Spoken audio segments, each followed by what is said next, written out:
অনুরোধ করবো আপনার নামটা বলার জন্য। জি, আমি অর্ণিকা। অর্ণিকা মেহেরিন। অর্ণিকা মেহরিন, অনেক সুন্দর একটা নাম এবং অনেক গ্ল্যামারাস একটা নাম আমরা বলতে পারি। অর্ণিকা নামের অর্থ কি? অপরাজিতা। অপরাজিতা মানে হচ্ছে যে কখনো পরাজয় স্বীকার করে না বা পরাজিত হতে জানে না, রাইট? আর মেহরিন, এটার অর্থ জানি না। মেহরিন নামে আমাদের একজন বিখ্যাত সিঙ্গার আছেন। যাই হোক, অর্ণিকা নামের অর্থ হচ্ছে যে কখনো পরাজিত হতে জানে না। আমরা ঠিক জানি না যে অর্ণিকার জীবনের গল্প শুনলে নামের সাথে অর্ণিকার জীবনের গল্প কতটা মিল রয়েছে, আমরা সেটা হয়তো আবিষ্কার করতে পারবো। অর্ণিকা হ্যাবিট নাইন টুজের কিছু বেসিক নিয়ম রয়েছে, লাইক আপনি কোথায় থাকেন, আপনার বয়স কতটুকু, হ্যাঁ, মানে আপনার যতটুকু বলা সম্ভব আপনার জায়গা থেকে, আপনি যতটুকু বললে আপনি কমফোর্ট ফিল করবেন, আপনি একটু আমাদেরকে বলবেন যে আপনি কোথায় থাকেন বা আপনার বয়স কতটুকু? জি, আমি সাভার ধামরাই থাকি আর আমার বয়স 26 বছর। 26 বছর চলছে এই মুহূর্তে, রাইট? আপনি পড়াশোনা করছেন? জি না। পড়াশোনা করছেন না। অর্ণিকা রয়েছে আজকে আমাদের এখানে। অর্ণিকা 26 বছর বয়স্ক এবং সে সাভারের ধামরাই থেকে এসছে, সে তার জীবনের গল্প বলতে চায়। অর্ণিকা, আমরা তো ছোটবেলা থেকে শুরু করবো, রাইট? চলুন শুরু করা যাক। যখন আমি প্রাইমারি স্কুলে ভর্তি হলাম, তখন আমি অনেক কিছু বুঝতাম, আবার অনেক কিছু বুঝতাম না, অনেক ছোট ছিলাম। তো যখন আমাকে ফার্স্ট শিশু শ্রেণীতে ভর্তি করতে গেল, ভর্তি করার পরে আমাকে যখন ক্লাসে নিয়ে বসালো, তখন ওই স্মৃতিগুলো খুব মনে পড়ে এবং খুব আনন্দ বোধ করি এখন যে আমি ছিলাম সবার চেয়ে ছোট ওই ক্লাসে। তো ম্যাডাম আমাকে কোলে নিয়ে প্রত্যেকটা রুমের দরজায় দরজায় গিয়ে স্যারদেরকে বলছে, দেখো দেখো শিশু শ্রেণীতে সবচেয়ে শিশুর একটা ছাত্রী ভর্তি হয়েছে। সব টিচাররা তখন এসে আমাকে দেখছিল আর আমার গালের মধ্যে টিপছিল। অত্যন্ত মধুর একটা স্মৃতি। হ্যাঁ, আর আমাকে সবসময় একদম সামনের হাই বেঞ্চের উপরে বসানো হতো, কারণ আমাকে পেছন থেকে দেখা যেত না, যাতে আমার কাছে খুব বিরক্ত লাগতো। আর আমি বুঝতাম না যে ম্যাডাম ওটা কি লিখছে বা কি করছে। আমি ব্ল্যাকবোর্ডটা লাগল পেতাম না, তাহলে ওইখানে গিয়ে একদম নিচে যে অংশটা পেতাম, ওইখানে ম্যাডাম যেভাবে ক লিখতো ওইভাবে দাগিয়ে চলে আসতাম। Sweet and cute memory. ক ভাই বোন ছিলেন আপনারা? আমরা এক ভাই এক বোন। এক ভাই এক বোন ছিলেন। বাবা কি করতেন? বাবা রড মিস্ত্রির কাজ করতেন। সাভারে কি লোকাল? আপনারা ওখানেই বড় হয়েছেন? হ্যাঁ, ওখানেই বড়, ছোটবেলা থেকে ওখানেই। আচ্ছা, তারপর আমি ক্লাসে যেতাম। আমার যারা ছিল ক্লাসে, তারা আমাকে নিয়ে অনেক হাসাহাসি করতো। কুলে নিয়ে বসতো এক একজন, বলতো যে আপু ও তো আমাদের সবার ছোট, ওকে আমরা সবাই আদর করি, এই জন্য কুলে নিয়ে বসতো, যেটা আমার কাছে খুব বিরক্ত লাগতো। আমার অনেক সময় ভাবতাম যে আমাকে কোলে নেয়, ঠিক আছে আমি ওদের কোলে নেবো। আচ্ছা, তারপর যখন পরীক্ষা ছিল, তখন আমি জানি না কি পরীক্ষা দিয়েছি, তবে টিচাররা বলে দিয়েছে তোমাদের আজকে পরীক্ষা, এখানে এটা লিখতে হবে, এখানে এটা লিখতে হবে, যেখানে যেটা যেটা লিখতে হয় সেটা সেটা লিখে দিয়ে চলে আসছি। পরে যখন রেজাল্ট হবে তখন তো বুঝিনি রেজাল্ট কি। আম্মু কোলে করে নিয়ে গেছে, আজকে মেয়ের রেজাল্ট হবে, আম্মু দেখলাম অনেক টেনশন। তো রেজাল্ট দেওয়ার পরে ওইখানে আসলো যে 2টা শূন্য। তো আম্মু বলতেছে শেষ পর্যন্ত 2টা আলু পেলো। তো আমি বললাম আম্মু আমাকে 2টা দিল কেন, একটু বেশি দিল না কেন? আলু যেহেতু দিলেই একটু বেশি দিলেই হতো। আম্মু একটু বেশি দিল না কেন? তো আম্মু বলতেছে যে তুমি কি বুঝো গোল্লার মানে কি, আলুর মানে কি, তার মানে তুমি জিরো পাইছো। তো বললাম যে জিরোটা মনে হয় অনেক বড় কোনো কিছু, বা জিরো পেয়েছি, তাহলে আরেকটা পেলে মনে হয় ভালো হইতো না? কোয়ান্টিটি মাথায় আছে কিন্তু জিরোর ভ্যালুটা মাথায় নেই ওই সময়। ওকে। তারপর ওই বছর যাওয়ার পরে তখন টিচাররা বললো যে ওকে আরেকবার শিশুতে রাখেন, কারণ ও অনেক ছোট, ও বুঝে না কিছু, রাখতেই হবে যেহেতু 2টা গোল আলু। ওই বছরও ছিলাম। তারপরের বছর যখন আবার পরীক্ষা হলো, তখন মাশাআল্লাহ পাশ করলাম। তারপর ক্লাস 1-এ, ক্লাস 2-তে। কিন্তু সবচেয়ে বিরক্ত লাগতো যেটা, স্কুল ড্রেস পরে যেতে হতো, সেখানে কোমরে বেল্ট পরতে হতো। কোমরে বেল্ট আপনি একদম পছন্দ করতেন না? খুবই অপছন্দের একটা জিনিস। কেন? কারণ এটা অনেক ফিটিং করে আটকাতে হতো, অনেক টাইট করে। মানে ছোটবেলাতে থাকে না অনেক বাচ্চারা একটু নাদুস নুদুস টাইপের হয়, লাইক একটু ফ্যাটি, এরকম কোন ব্যাপার সেবার ছিল? হ্যাঁ, আমি তো ছোট থেকে একটু হেলদি ছিলেন, মানে ওই বেল্টটা একটু টাইট হতো, রাইট? পড়তামই না, ওইটা নিয়ে গলার মধ্যে টাইয়ের মতো করে বেঁধে রাখতাম।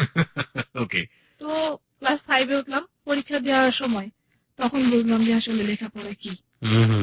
তো প্রতিদিন 2টা টিচারের কাছে দৌড়াতে হতো, সকালে একবার সন্ধ্যা একবার। তখন আম্মুরে বললাম আম্মু আসলে লেখাপড়া করে কি করব? বলে কেন, লেখাপড়া করে তুমি অনেক বড় হবা, ডাক্তার হবা, ইঞ্জিনিয়ার হবা, গাড়ি ঘোড়ায় চড়বা।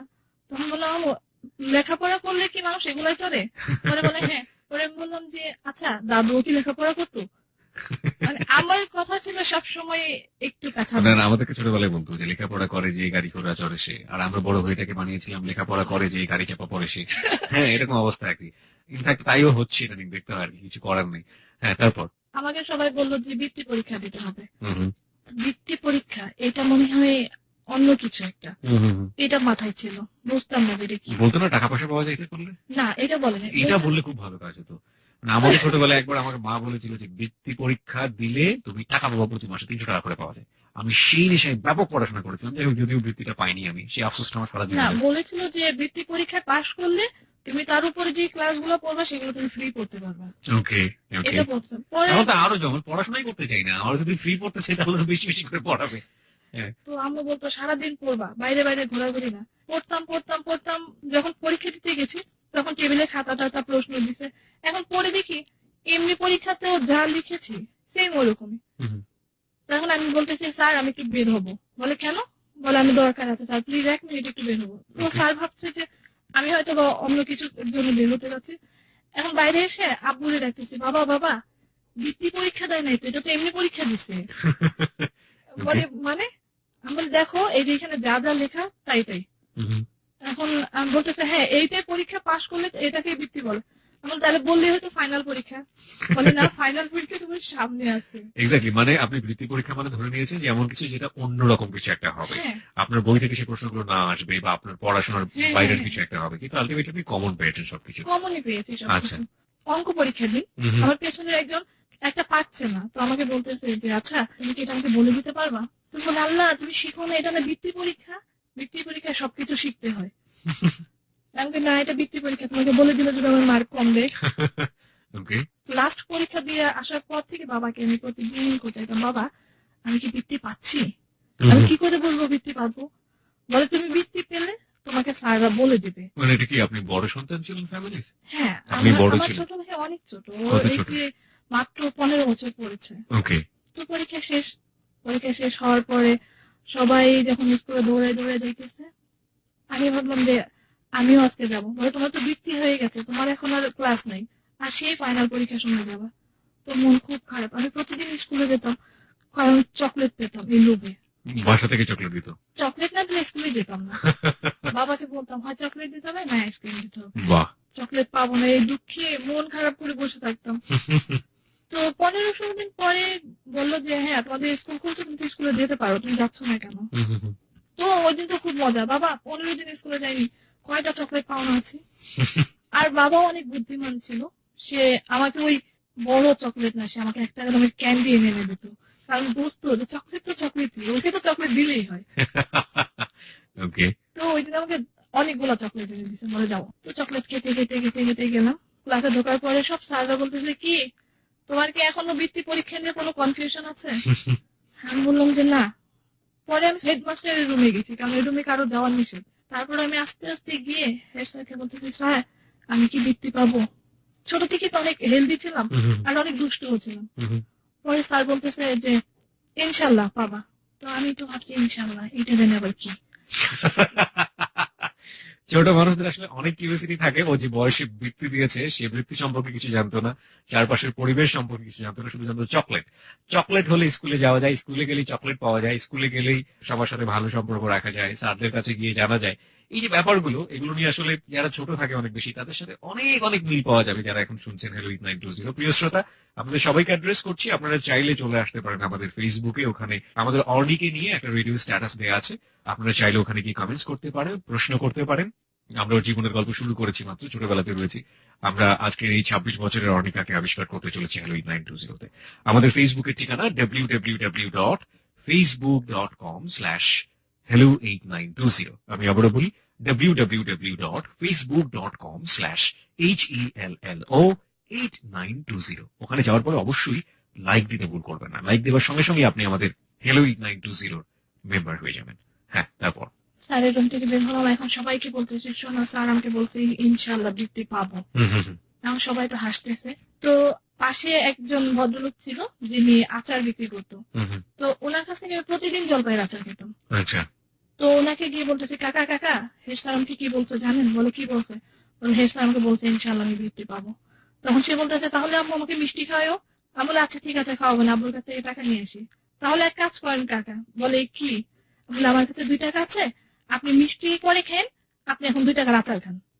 এখন বলতেছে তুমি খাবো না? আমি বলি না, আমার জন্য দোয়া করেন, আমি আপনাকে মিষ্টি খাওয়াবো।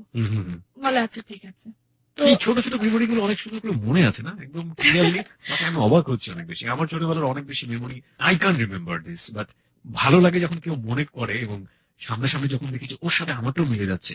হ্যাঁ, আপনি বলছেন আমার ছোটবেলার সেই স্কুলে একটা ছোট একটা মাঠ এবং ছোট বিল্ডিং, সামনে একজন আইসক্রিমওয়ালা, একদম চোখের সামনে ভাসছে কেন জানি। হ্যাঁ, শুনি তারপর। তো ওই সময় আমাদের এখানে হচ্ছে প্রতি বছরই পানি উঠে ক্ষেতের মধ্যে। অনেক ছেলে মেয়েরা দেখলাম আমাদের চেয়ে বয়স বেশি তাদের, ওরা কলা গাছের ভেলা বানিয়ে ওই বাঁশ দিয়ে খুঁচিয়ে খুঁচিয়ে চলে। আমি তো সাঁতার জানি না, ওইটা দেখে আমি দৌড়ে গেছি। যাওয়ার পর আমার চিন্তা ছিল আমি আম্মুরে বলবো, আম্মু স্যার বলছে ইনশাল্লাহ বৃত্তি পাবো। ওই কথা বলতে গিয়ে ভেলা দেখে ভুলে গেছি। ভুলে যাওয়ার পর ভেলাতে যে ভাইয়া ছিল ওকে বলতেছি যে ভাইয়া ভাই আমি ভেলায় চলবো। ওরা কেউ আমাকে চড়াতে চাইছিল না, কারণ আমি এমনি সাঁতার জানি না, তার মধ্যে এই মুটি, তো ভয়ে আমাকে চড়াতে চাচ্ছিল না। তারপর অনেক কান্নাকাটি করার পরে উঠালো আমাকে। পরে আমি ওটাতে উঠলাম। উঠানোর পরে বেশ কিছুটা যাওয়ার পরে খুব বেশি পানি না, তখন আমার হাইট ছিল কত 2 ফুট 2.5 ফুট এরকম, আর ওই ভাইয়ার অনেকটা লম্বা। তখনই আমার কোমরের একটু নিচে হবে পানি। তো আমি কিন্তু ওই ভেলা থেকে নামলে আমি দাঁড়াতে পারি, কিন্তু ওইটা চিন্তাটা মাথায় ছিল না। আম্মুরে দূর থেকে দেখছি, দেখে চিল্লাচ্ছি আম্মু আম্মু তোমার সাথে আমার জরুরি কথা আছে। আমি ভুলেই গেছিলাম, এখন মনে করছি। আম্মু বলে কি কথা, আসো তুমি আসো। ভুলেই গেছি যে আমি ভেলাতে। বললেই কিন্তু পারতাম যে ভাইয়া আপনি ট্রেনারে নেন, আমি নামবো। তো ওই চিন্তা না করে আমি ভেলা থেকে হেঁটে নামতে গেছি আর ধুপুস করে পানিতে পড়ছি। এত মোটা ছিলাম যে পানি থেকে উঠতে পারিনি, অল্প একটু পানি, ইচ্ছা মতো পানি খেয়েছি। পরে আমাকে দেখলো যে একদম চুল ধরে তুলতেছে। সাঁতার কি শিখেছিলেন পরে? না, এখনো শেখেননি? হ্যাঁ, সাঁতারটা শিখে ফেলা উচিত সবার। হ্যাঁ, তারপর পানি খাওয়ার পরে তো ওইখানে অনেক খারাপ অবস্থা। আম্মু দৌড়ে এসে ধরলো। ধরার পরে বলতেছে যে তুমি ঠিক আছো মা? ঠিক আছো। বলি মা পানি খেয়েছি, পানি অনেক গন্ধ।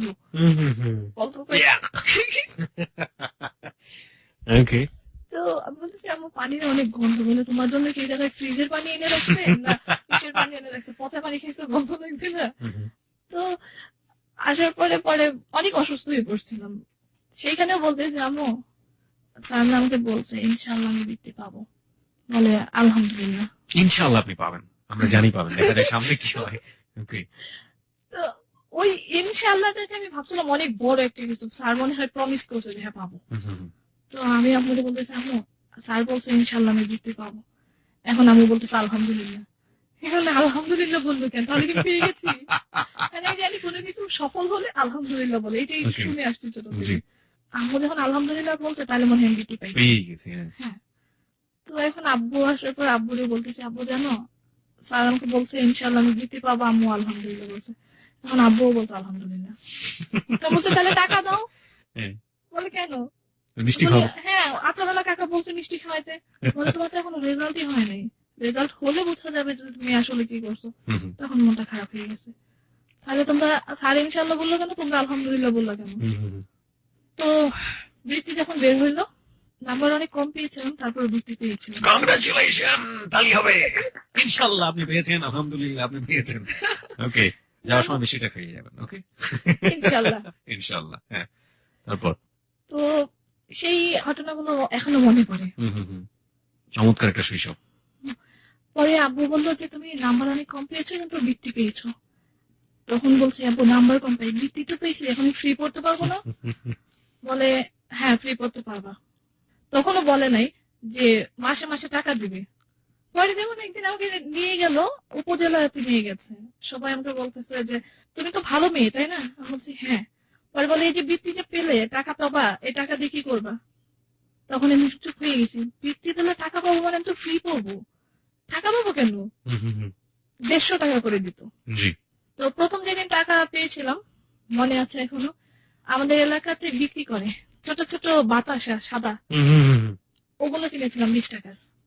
ওগুলো কিনে সব বাচ্চাদের দিয়েছিলাম। বাচ্চাদের বলতেছি বাচ্চারা আসো আসো, আমি বৃত্তি পেয়েছি সেই টাকা। এখন আব্বু হাসতেছে আম্মু হাসতেছে, বলে বাচ্চারা আসো আসো, ও মনে হয় বুড়া হয়ে গেছে। তো আমার মাথায় কাজ করছে আমি বৃত্তি পেয়েছি, অনেক বড় হয়ে গেছি।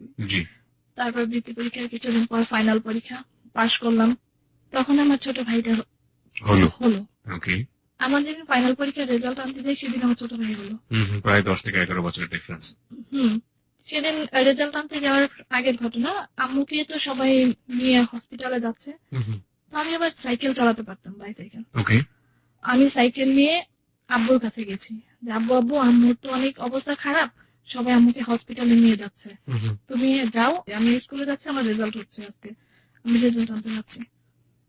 তো বাবা তো খুব টেনশন দেখলাম। বাবা বললো আচ্ছা ঠিক আছে। রেজাল্ট নিয়ে আসলাম। সেদিনও মানে আসলে লাকটাই আমার ভালো ছিল। তখন গিয়ে দেখি যে আমার রোল নাম্বার 3 হলো। আচ্ছা। যখন বললো যে অনিকা মেহেরিন তৃতীয় স্থানে আছে, তখন যে আমি এখানে কান্না করছিলাম, আমি আসলে বুঝিনি ওটা আনন্দে কান্না করছিলাম না কষ্টে কান্না করছিলাম। তো সবাই বলছে যে কি ব্যাপার তুমি কান্না করলে কেন? তখন আমি বললাম যে শোনো, আজকে আমার রোল নাম্বার 3 হয়েছে, কিন্তু একদিনে আমি 2টা গোল আলু পাইছিলাম। সেই কথা মনে পড়ছে। Failure is the pillar of success. আমরা এই জন্যই বলে থাকি গোল আলু সবসময় গোল আলু নয়, গোল আলু কখনো কখনো ভবিষ্যতে টমেটো হয়ে যেতে পারে, কারণ টমেটোর মধ্যে আলুর চেয়ে বেশি ভিটামিন আছে। ওকে, তারপর রেজাল্ট নিয়ে বাসায় ফিরলাম। ফেরার পর দেখলাম যে আমার ভাই হয়েছে। তখন তো সবার কাছে চিল্লায় চিল্লায় বলতেছে আমার ভাই হয়েছে, ভাই হয়েছে। এখন আমার পাশের বাসায় একজন এসে আজান দিচ্ছিল, আমি চুপ করে শুনতেছিলাম আজান দিল কেন। এখন এদিকে বাড়িতে এত ঝামেলা, ভাই হয়েছে। আমি বাবার জিজ্ঞেস করতেছি বাবা আমার যখন হয়েছিল তখন কি আজান দিছিল? বলে না। বলে কেন? তুমি তো মেয়ে, মেয়ে হলে আজান দিতে হয় না। কেন দিলা না? তাহলে এখন দিবা, এখন আমি পাশ করছি।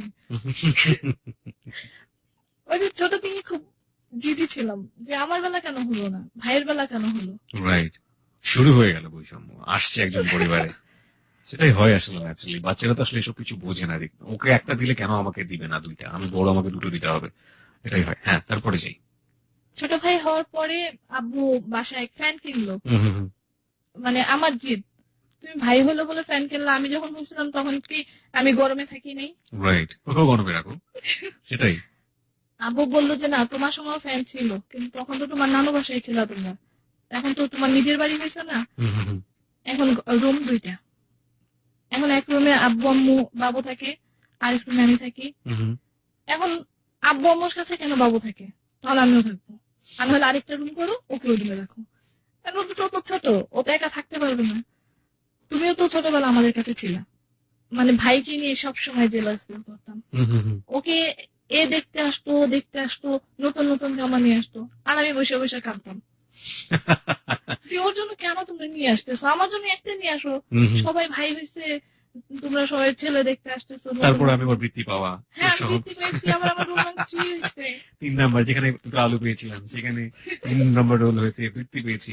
মানে প্রমোশন হওয়ার কথা, শুধু ডিমোশন হচ্ছে, ও একাই এসে সব দখল করে নিচ্ছে। পরে একদিন জিদ করলাম যে দাঁড়াও, তুমি নতুন জামা পরবা, তোমার দেখাইতেছি। তো আম্মু কয়েকটা কাপড় চোপড় রোদে দিয়ে রাখছে, একদম শুকিয়ে কটকটা। আস্তে আস্তে বলছে কি তুমি এটা নিয়ে আসো, গিয়ে নিয়ে এসে রাখো, এগুলা কিন্তু আজকে ভাইকে পরাইতে হবে, নাহলে শীতের দিন। ও আবার জন্মাইছে ডিসেম্বরের 26 তারিখে, তখন প্রচন্ড শীত। তো বলছে যে ওগুলা নিয়ে আসো, এসে তুমি বালিশের নিচে রাখো, যাতে চাপ দিয়ে রাখো, যাতে গরম থাকে, ভাইকে কিন্তু পরাবো। আমি বলি আচ্ছা ঠিক আছে। নিয়ে আসছি ঠিকই, কিন্তু খাটের উপরে রাখিনি, নিচে রাখছি যাতে পালথির মধ্যে পড়ে। পরে আস্তে আস্তে নিজেই একটা একটা করে, যেটা নাকি সোয়েটারটা ছিল ওইটা আগে পানিতে চুবাইছি যাতে পড়াইতে না পারে। নতুন সোয়েটার পরাবে। বাচ্চাদের মধ্যে জেলাসিটা মারাত্মক রকম ভাবে কাজ করে। রেশনালি হোক, যৌক্তিক হোক, অযৌক্তিক হোক, মন আসলে খুবই বাচ্চামো থাকে। এবং ওই সময়টাতে আমার মনে হয় যে একটু হলেও বড়দের দিকে একটু বোঝানো উচিত বা কনসিডার করা উচিত ছোটদের পাশাপাশি, নইলে কিন্তু এটা পরবর্তীতে অনেক সময় অনেক হোস্টাইল সম্পর্কে জন্ম দেয়। হ্যাঁ, তারপর ওর জন্য দুধ নিয়ে আসতো, ওই ছিল তখন টিনের কৌটা, এনে রাখতো। এখন দেখতো কি মাসও যায় না একটা ডিবা। আম্মু বলতো কি ব্যাপার এত কমে কেন, কিন্তু আমি লুকাই লুকাই খেয়ে ফেলতাম। ও একা খাবে কেন, আমি কেন খাবো না। তারপর আমাকে নিয়ে গেল, আমি পড়ালেখা করেছিলাম ধামরাই গার্লস হাই স্কুলে। বাবু হওয়ার কয়েকদিন পরে, জানুয়ারিতে ভর্তি। তো নিয়ে গেল ভর্তি হওয়ার জন্য, ইন্টারভিউ পরীক্ষা। আমি তো দিব না, ইন্টারভিউ দেয় যারা চাকরি করে তারা, আমি কেন দিব, কি জানি কি ধরবে।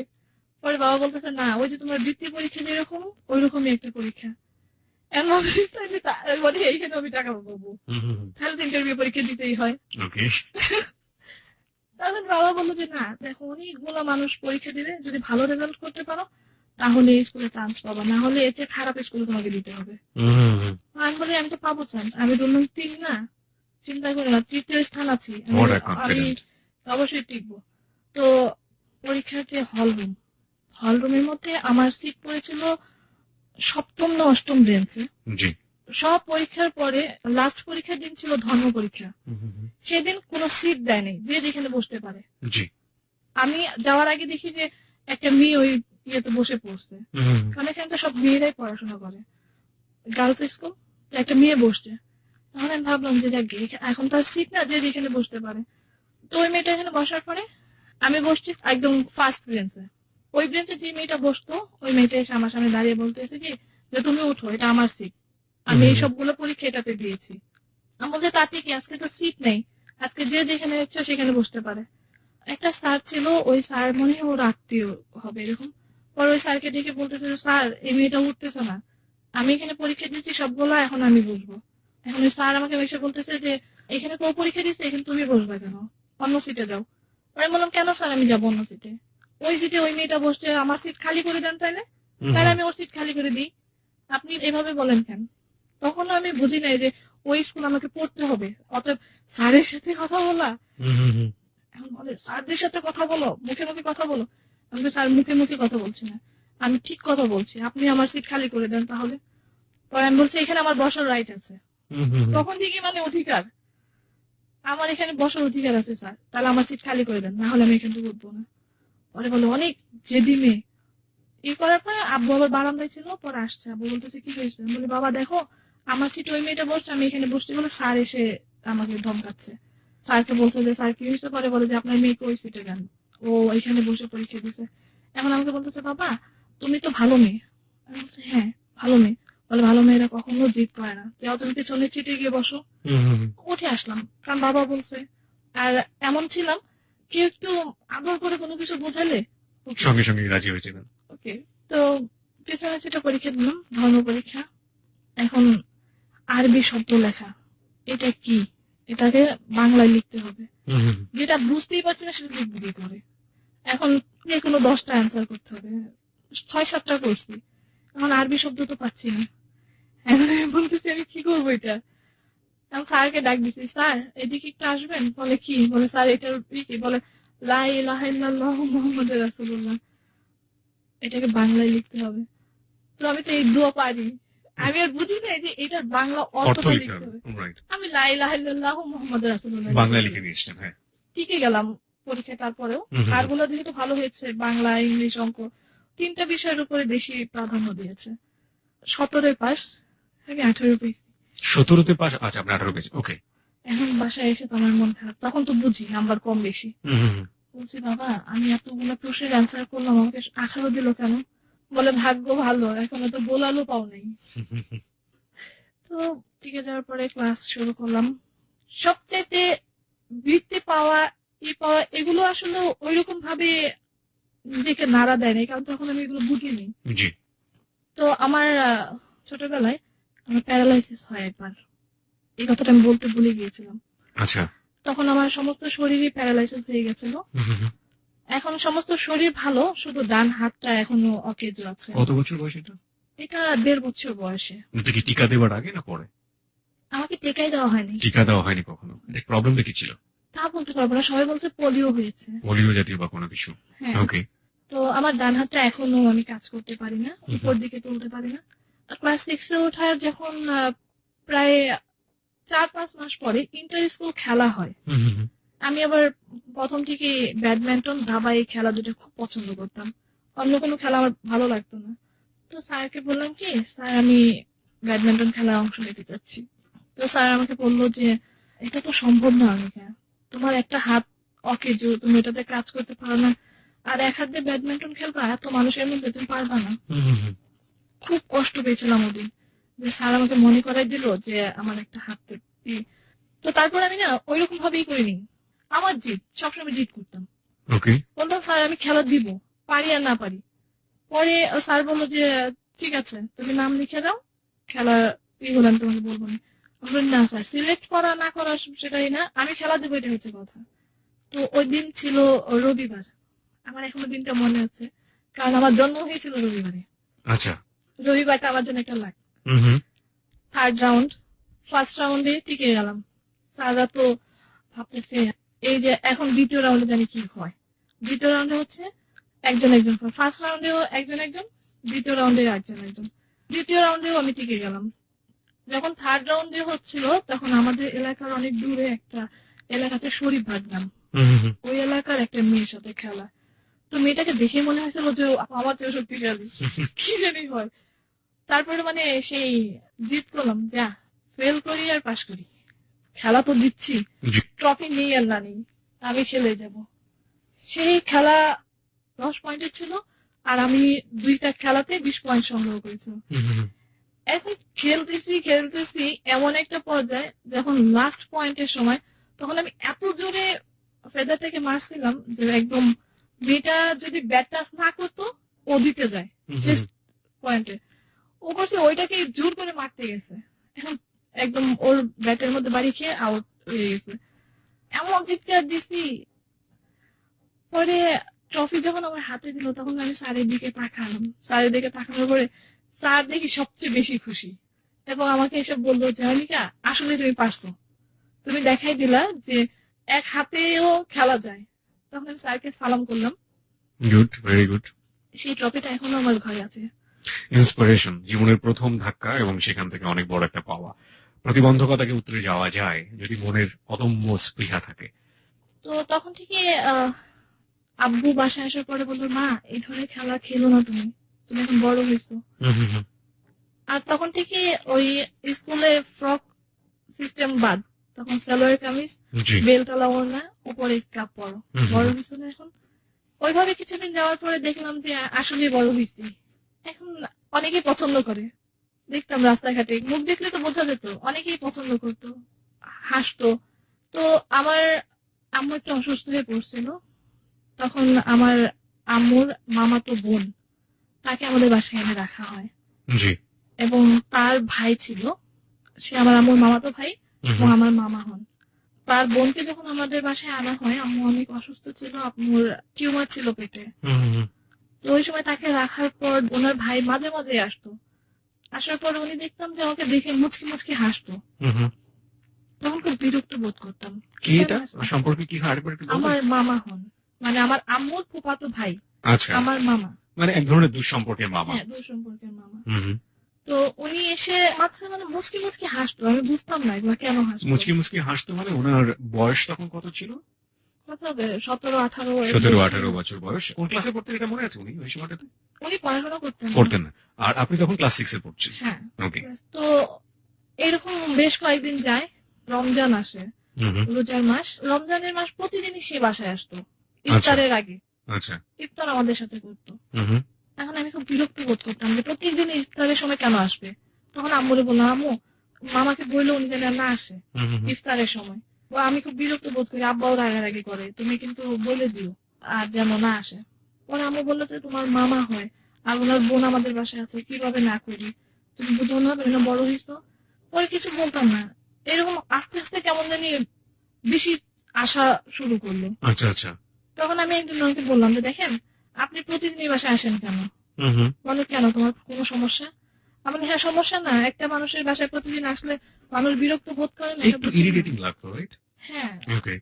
পরে আমি ওনাকে সরাসরি একদিন বললাম যে আপনি সবসময় আসেন, সময় নেই অসময় নেই মানুষের বাসায় এভাবে আসেন, মানুষ তো বিরক্ত বোধ করতে পারে, এটাকে আপনি বুঝছেন না? তুমি বিরক্ত বোধ করো?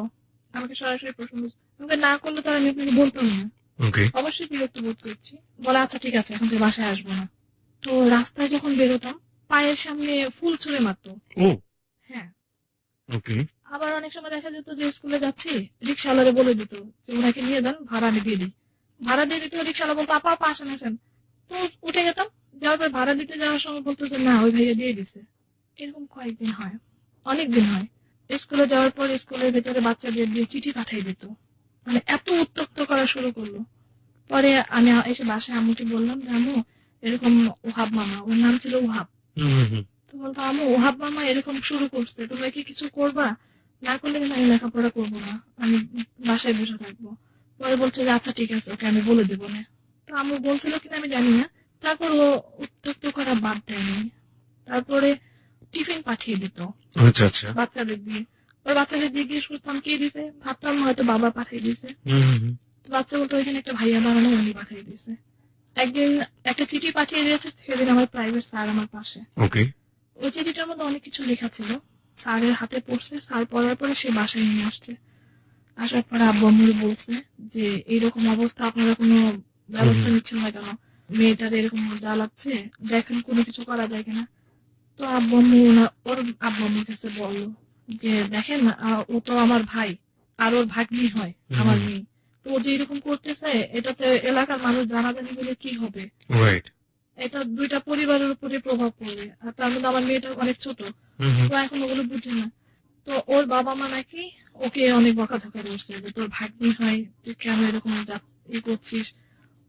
তো ওদিন সন্ধ্যাবেলা আবার আমাদের বাসায় আসে, আসার পর আমাকে অনেক হুমকি দেয় যে তুই তুই করে কথা বলে, তোর কিসের এত অহংকার, তোর চেহারার অহংকার করিস। এমনিতেই আমাকে একটু বলবেন যে ও আসলে করতোটা কি? কিছু করতো না, আমার বাবার সাথে মাঝে মাঝে কাজ করতো। আমার বাবা তো রাজমিস্ত্রির কাজ করে, তার সাথে লোক লাগে সহযোগিতা হিসাবে, তো মাঝে মাঝে আব্বুর সাথে কাজ করতো, আব্বু টাকা দিত যখনই কাজ করতো। এইসব ভেবেই আমি আরো তার সাথে বেশি কথা বলতাম না, কারণ সে আব্বু টাকা দিয়ে কাজ করে, তার মানে সে কাজের লোক, তার সাথে আমি কথা বলবো কেন। মানে এরকম একটা অহংকারও কাজ করতো, তখন কথা বলতাম না তার সাথে, কোনো প্রয়োজনেও কথা বলতাম না, আম্মুরিতে বলাইতাম বা করতাম।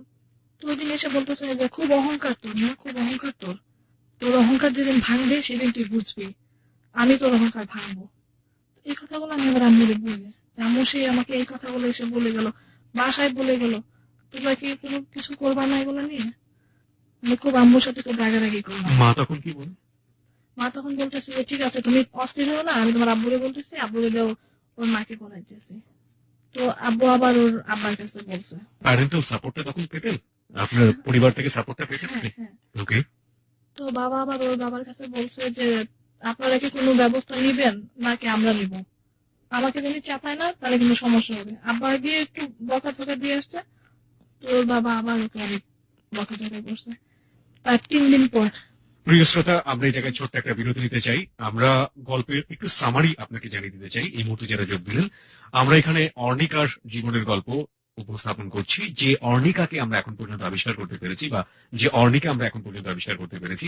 খুব সংক্ষিপ্ত করে যদি বলি তাহলে আমরা দেখতে পাবো চমৎকার নস্টালজিক একটা শৈশব, এবং সেই শৈশবের ছোটবেলার সেই অর্ণি, স্কুলের সামনের দিকে বেঞ্চে বসে থাকা যে ছোট্ট অর্ণিটা, বা চকলেট নিয়ে যে স্কুলে যায় সেই অর্ণিটা ধীরে ধীরে বড় হচ্ছে, বৃত্তি পেল সে শেষ পর্যন্ত, এবং ক্লাস 6-এ পড়ছে সে এখন কিশোরী অর্ণি। কিশোরীর ঠিক প্রথম দিকে রয়েছে সে, এবং সেই সময়টাতে বাঙালি সমাজের অসংখ্য অসংখ্য মেয়ে যে ধরনের ইপটিজিং এর শিকার হয় বিভিন্ন ভাবে, সেরকম একটা চিত্র অর্ণির মধ্যেও আমরা দেখতে পেলাম, সামাজিক ভাবে হোক পারিবারিক ভাবে হোক। যে ছেলেটির দ্বারা সে ইপটিজিং এর শিকার হচ্ছে সে তার পারিবারিক আত্মীয়। বাবা মাকে বলেছে, বাবা মা তার দিক থেকেও তাদের যে যতটুকু দায়িত্ব নেবার বা কর্তব্য করবার কথা ছিল ততটুকু হয়তো বা তারা করেছেন জায়গাটা থেকে। সেটা আসলে সঠিক ছিল কি ছিল না সেই প্রশ্নের উত্তর, এবং একই সাথে যে ছেলেটি হুমকি দিচ্ছে ওহাব, সেই ছেলেটি পরবর্তীতে 3 দিনের যে হুমকিটা দিল সেটাও আসলে শেষ পর্যন্ত কোন দিকে টার্ন নিচ্ছে আমরা এখন পর্যন্ত জানি না। আমরা ছোট্ট একটা বিরতি নিতে চাই, এবং আজকে বিশেষভাবে আমি আমন্ত্রণ জানাতে চাই যারা প্যারেন্টস আছেন, অভিভাবক আছেন, যারা হেলুইট 920 শুনেছেন এবং যারা এখন পর্যন্ত শুনেনি, বিশেষ করে আজকের এই পর্বটি আপনার ছোট্ট শিশুটি বড় হবার ক্ষেত্রে, কিশোরী মেয়েটি বড় হবার ক্ষেত্রে আজকের এই হেলুইট 920 আপনার জন্য অনেক বড় একটা লেসন রয়েছে। আপনি চাইলে এটা শুনতে পারেন। আমি ছোট্ট একটা সংবাদ। ও যখন আমাকে হুমকি দিয়ে গেল, তার 3 দিন পর আমার কোচিং ক্লাসে যাচ্ছিলাম, জি, তো সে আমার রাস্তা আটকে দাঁড়ালো। ওকে। বলতেছে যে আপনি আমাকে এভাবে করে রাস্তা আটকে দাঁড়ালেন কেন? বলতেছে তোমার সাথে আমার কথা আছে। আমি কি কথা? পরে বলে যে কি কথা তুমি বুঝো না, আমি তোমার মামা হই, তবু দুঃসম্পর্কের মামা, তুমি তাই এরকম করতেছো, আমার সাথে বিয়ে করতে তোমার সমস্যা।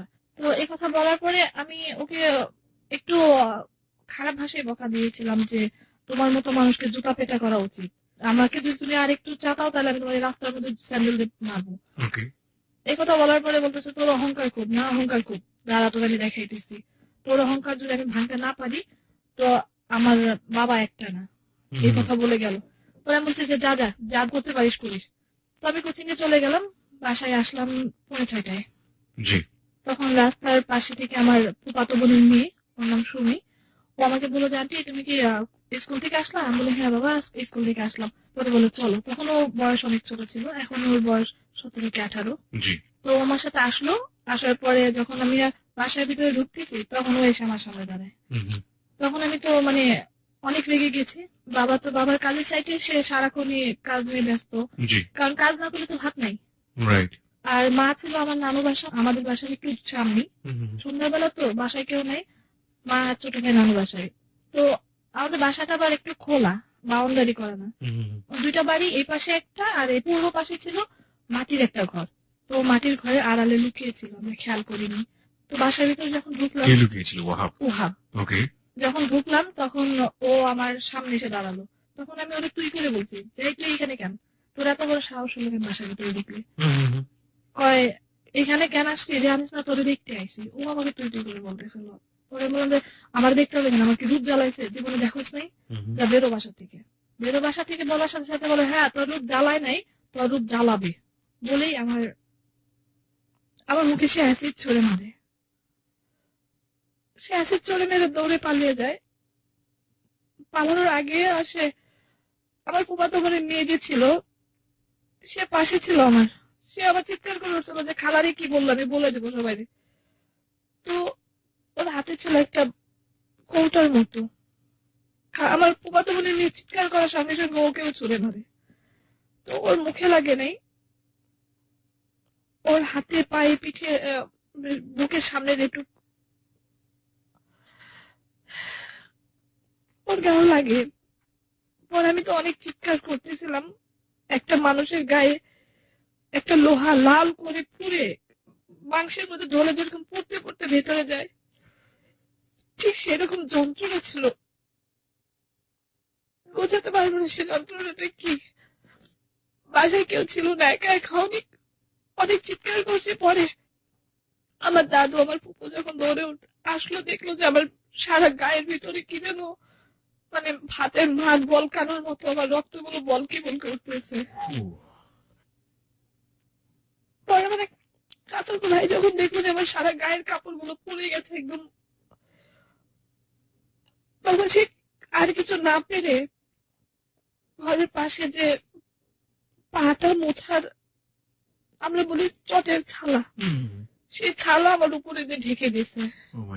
অনেক চিৎকার করছি পানি পানি বলে, ওই মুহূর্তে কাউকে পাইনি একটু গায়ে পানি দেওয়ার জন্য। সেই যন্ত্রণাটা, সেই কষ্টটা এখনো ভুলতে পারি না আমি। আমার মনে হয় যে মৃত্যু একটা মানুষকে সহজেই নিয়ে যেতে পারে, কিন্তু ওই যন্ত্রণাটা মৃত্যুর চেয়েও অনেক অনেক বেশি ভয়ঙ্কর। প্রিয় শ্রোতা, আমি টোটাল স্পিচলেস। আপনাদের মনে হতে পারে যে আমি তোকে সামনে বসিয়ে দেখছি, আমি আগে থেকে স্পিচলেস হতে পারতাম, কিন্তু আমি সেটা হইনি। হলে ওকে অপমান করা হতো। ওকে একটা সাধারণ মানুষ হিসেবে এতক্ষণ শুনেছি। হ্যাঁ, ও চেহারার ভেতরে যে ছাপটা নিয়ে আমার সামনে বসে আছে, সেই ছাপটার সাথে আমি পরিচিত। আমি বেশ কিছু বন্ধুকে হেরোইন 920 এখানে এভাবে পেয়েছি। কিন্তু যেভাবে ঘটনাটা ওর জীবনে আসলো এই মুহূর্তে, এবং সেটার যে বর্ণনা আমি পাচ্ছি সামনাসামনি বসে, আমি অ্যাসিড বলকানোর ছবি আমার চোখে দেখেছি। আমি ভয়াবহতার যে কি নৃশংস হতে পারে অ্যাসিডের, সেটাও আমি দেখেছি। এটা পাথর ক্ষয়ে ফেলে, লোহাকে ক্ষয়ে ফেলে, সেখানে রক্ত মাংসের মানুষ। এবং ক্লাস 6-এ পড়ুয়া একটা কিশোরী, যার চোখ ভরা স্বপ্ন, মন ভরা যার অনেক অনেক আশা, এবং সেই মেয়েটিকে একটা লম্পট, একটা বদমাইশ, একটা বখাটে যুবক যে তার স্বপ্নটাকে এভাবে শেষ করে দিল। আসলে কি কিছু বলার থাকে? আমরা জানি না সামনে কি অপেক্ষা করছে, কতটা বিভৎস হতে পারে সামনের দিনগুলো আমাদের এই আর্নিকার জন্য। আমরা সামনে যেতে চাই। যারা ছবির জন্য এতক্ষণ ধরে অপেক্ষা করছিলেন, আমি ঠিক এই মোমেন্টের জন্য অপেক্ষা করছিলাম, কারণ ছবিটা দিলে আপনারা বুঝে যেতেন আর্নিকার জীবনের সবচেয়ে টার্নিং পয়েন্ট আসলে কি। আপনারা চাইলে চলে আসতে পারেন আর্নিকাকে দেখার জন্য। আর্নিকা, আমি যদি আপনার ছবি দেই, মানে আপনি কিভাবে চাচ্ছেন আপনার ছবিটা ফেসবুকে দেবার জন্য? আমি ফেসবুকে দেওয়ার জন্য আমি নিষেধ করব না, কারণ আমি চাই সবাই দেখুক, দেখে বুঝুক যে আসলে অ্যাসিড মারলে যে কতটা কষ্ট, কতটা যন্ত্রণা একটা মানুষের গায়ে হতে পারে, এটা দেখে মানুষ বুঝুক, যাতে তারাও একটু বুঝতে পারে যে না, এই ঘটনাটা আমার পরিবারেরও কারোর ঘটনা ঘটতে পারে। আমি চাই সবাই আমার ছবি দেখুক। প্রিয় শ্রোতা, আমরা আর্নিকার পুরো ছবিটাই আমরা ফেসবুকে পাবলিশ করছি আর্নিকার পরামর্শ অনুযায়ী। আমরা একটা সোশ্যাল মেসেজ এখানে দিতে চাই যারা এই ধরনের জঘন্য কাজ করেন, নরপিচাস, তাদেরকে বলতে চাই যে দেখুন, আপনার ভেতরের যে অমানবিক মনুষ্যত্ব, সেই জায়গাটায় নিজেকে নিজে প্রশ্ন করতে পারেন কিনা, এক। আর 2 নম্বর হচ্ছে, এই বিভৎসতা দেখে অন্তত প্রত্যেকটা নরম বা কোমলমতি মানুষের মধ্যে এই উপলব্ধিতে ঢুকে যাক যে পৃথিবীতে একটা জীবন নষ্ট করার জন্য এর চাইতে জঘন্যতম নৃশংস ভয়াবহতা পৃথিবীতে আর কোনো কিছু হতে পারে না। এটা কোনোভাবেই একজন মানুষের কাজ হতে পারে না। এটা বিভৎস চরিত্রের কোনো জানোয়ার কিংবা কোনো পশুর কাজ, যার পৃথিবীতে বেঁচে থাকার কোনো অধিকার নেই, এবং তার জন্য আইন রয়েছে, সর্বোচ্চ শাস্তি তাকে মৃত্যুদণ্ড। আপনারা জানেন বাংলাদেশ সরকারের সে আইনটা রয়েছে। এইরকম কোন পশুর যাতে কোনো জন্ম না হয় এই সোসাইটিতে, সেই জন্যই আজকে আমরা আর্নিকার পুরো ছবিটি ফেসবুকে দিয়ে দিচ্ছি। আপনারা চাইলে চলে আসতে পারেন আমাদের ফেসবুকে। আমি আরো একবার অ্যাড্রেসটি বলে দিচ্ছি। আমাদের ফেসবুকের ঠিকানা www.facebook.com/hello8920। আমি আবারও বলি, www.facebook.com/hello8920। ওখানে গিয়ে অবশ্যই লাইক দিতে ভুলবেন না। লাইক দেওয়ার সঙ্গে সঙ্গে আপনি আমাদের hello 8920 মেম্বার হয়ে যাবেন। এবং যারা আর্নিকাকে দেখতে চাচ্ছিলেন তারা চলে আসুন, ওখানে আর্নিকার ছবিটা দিয়ে দেওয়া হচ্ছে। হ্যাঁ আর্নিকা, তারপর আমাকে যখন হসপিটালে নিয়ে যাচ্ছিল, আমার মা এবং আমার পাশের বাড়ি একজন ছিল, আমাকে রিক্সা দিয়ে হসপিটালে নিয়ে যাচ্ছিল। আমি বারবার মনে হচ্ছিল যে রিক্সা থেকে ছিটকে পড়ে যাচ্ছি। এরকম এত অসহ্য যন্ত্রণা সহ্য করতে পারছিলাম না। সে যে কি যন্ত্রণা, মনে হচ্ছিল যে আমার ভেতরে কি যেন একটা ঢুকিয়ে দিচ্ছে। আমার বাথরুমে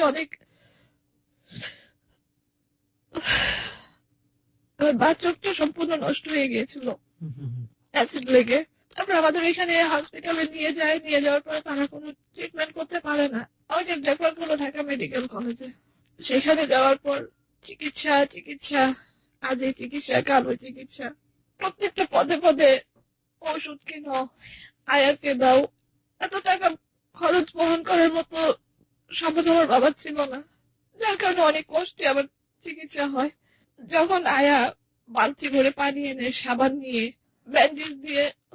ব্যান্ডেজের গজগুলো দিয়ে আমার ঘাগুলো ধুইতো, তখন মনে হতো যে অ্যাসিডের যন্ত্রণা আর এর যন্ত্রণা কোনো অংশে কম না।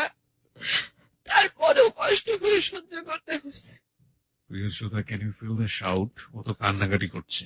একটা মানুষের কেটে যাওয়া জায়গায় যদি লবণের ক্ষত দেয়া হয়, ওই মানুষটা কিভাবে চিৎকার করে আপনি চিন্তা করতে পারেন। ওর অ্যাসিডে ঝলসে যাওয়া মাংসে সাবান পানি দিয়ে ঘষা হচ্ছে তার বেঁচে থাকার জন্য।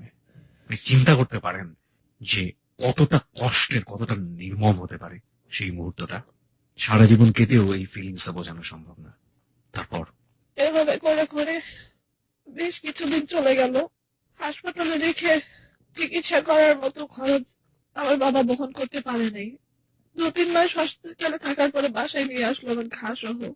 সেখানে মা কষ্ট করে করে আমার সেই ঘাগুলো পরিষ্কার করতো, গরম পানি দিয়ে দিয়ে ধুইতো। মাসে একবার, সপ্তাহে একবার আবার ডাক্তারের কাছে গিয়ে গিয়ে দেখাইতে হতো হাসপাতালে। যখন যেতাম ঘা দেখে রাস্তাঘাটে মানুষ গাড়ি তুলতে গেলেও ড্রাইভাররা বলতো, হেল্পাররা বলতো, না না না, উঠানো যাবে না। কিন্তু কি করবো, ওইরকম ট্যাক্সি ভাড়া করে, মাইক্রো ভাড়া করে যাওয়ার মতো সামর্থ্য আমাদের ছিল না। অনেক কষ্ট করে করে যেতে হতো, লাইনের পর লাইন দিয়ে দিয়ে ডাক্তার দেখাইতে হতো। সে ঘা অনেক নড়াচড়া করতে হতো। দেখতাম যে বিভিন্ন ঘায়ের অংশ ফেটে ফেটে ওই দিক দিয়ে রক্ত পড়তো।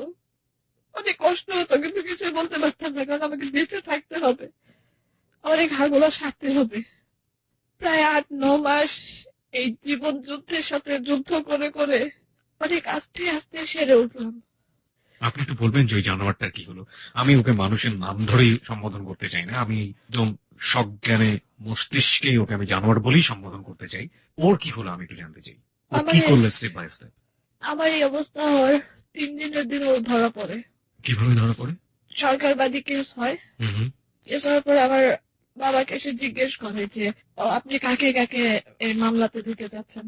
তখন ওর বাবা, মা, তারপর ওর ভাই, সবার নামই দেওয়া হলো। তখন পুলিশটা ওর বাবা, মা, ওর বোন, ভাই সবাইকে ধরে নিছিল থানায় নেওয়ার পর যখন বলছিল যে তোমাদের নামে মামলা করা হবে, ওর বাবা জানতো কোথায় পালিয়েছিল। তখন ওর বাবা এনে ওকে পুলিশের হাতে ধরাই দেয়। মামলা চলে, কোর্টে যাই, কোর্টে যাওয়ার পরে উকিলদের অনেক জেরার সম্মুখীন হতে হয়েছিল। তোমার সাথে ছেলেটার রিলেশন ছিল, তুমি এখন বিয়ে করতে চাও না, ছেলের এত টাকা খাইছো, বিয়ে করতে চাও না বলে তো তোমার অ্যাসিড মারছে, ছেলের সাথে থাকছো তখন মনে পড়ে নাই, অনেক নোংরা নোংরা কথা। তখন ভাবছিলাম যে অ্যাসিড মারছিল তাতেই ভালো হয়েছিল, কেন আমি এবার মামলা করতে গেলাম, এত নোংরা নোংরা কথার সামনে পড়তে হয়েছে। বলতো তোমার বাবার কাছে কাজ করতো, এত টাকা জমছিল, সে টাকা দেওয়ার দুঃখে নিজেরা নিজেরা অ্যাসিড মুখে মেরে তুমি ওরে ফাঁসাচ্ছ। আমি একটু উকিলদেরকে সম্বোধন করতে চাই। আচ্ছা, আপনারা তো টাকার জন্যই কাজ করবেন, সেটাই স্বাভাবিক। আমি আপনাদেরকে সবিনয় একটা প্রশ্ন করতে চাই, সেটা হচ্ছে যে মানে পেশাদারিত্ব দেখাতে গিয়ে টাকার জন্যে মানে নিজের বিবেকটাকেও কি পদদলিত করতে হবে? কিশোরী একটা মেয়ে, তাকে অ্যাসিড মারা হয়েছে। প্রথম কথা হচ্ছে যে অ্যাসিড মারার, সে যদি কোনো অপরাধ করেও থাকে আপনার প্রফেশনাল জায়গা থেকে, তাহলেও পৃথিবীর কোনো জায়গা থেকে কোনো অবস্থাতেই তাকে অ্যাসিড মারার কোনো লজিক নাই। সেই জায়গাটিতে যারা তার পক্ষ হয়ে লড়লেন কিংবা লড়বেন, তারা কিভাবে একটা এন্টি লজিক দাঁড় করা নেই অ্যাসিডের বিপক্ষে? মানে প্রফেশনের কারণে এটা করতে হবে, মানে ল কি বলে আমি ঠিক জানি না। মানে সাধারণ মানুষ হিসেবে এটা তো শুনি গা ঘিন ঘিন করে উঠছে। আপনি আর কি ফেস করলেন, মানে সোসাইটির কাছ থেকে আপনি কি ফেস করলেন? আমি একের পর এক আমি জানতে চাই।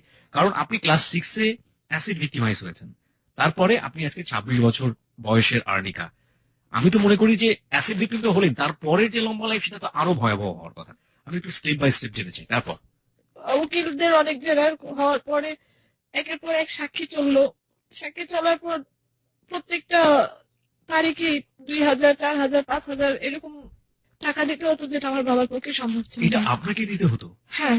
মানে আপনার পক্ষে উকিলের জন্য এটা দিতে হতো? হ্যাঁ, আমার পক্ষে উকিলের জন্য না, আমি ছিল যে সরকারবাদী কেস, কিন্তু আমাকে প্রত্যেক সপ্তাহে টাকা দিতে হতো উকিলকে। সরকারি উকিলকে? হ্যাঁ। আইন যার প্রতিষ্ঠা করার কথা, সেই যদি বেআইনে চলে যায়, তাকে দেখবে কি? আমরা সত্যি সত্যি অনেক বেশি অসহায়।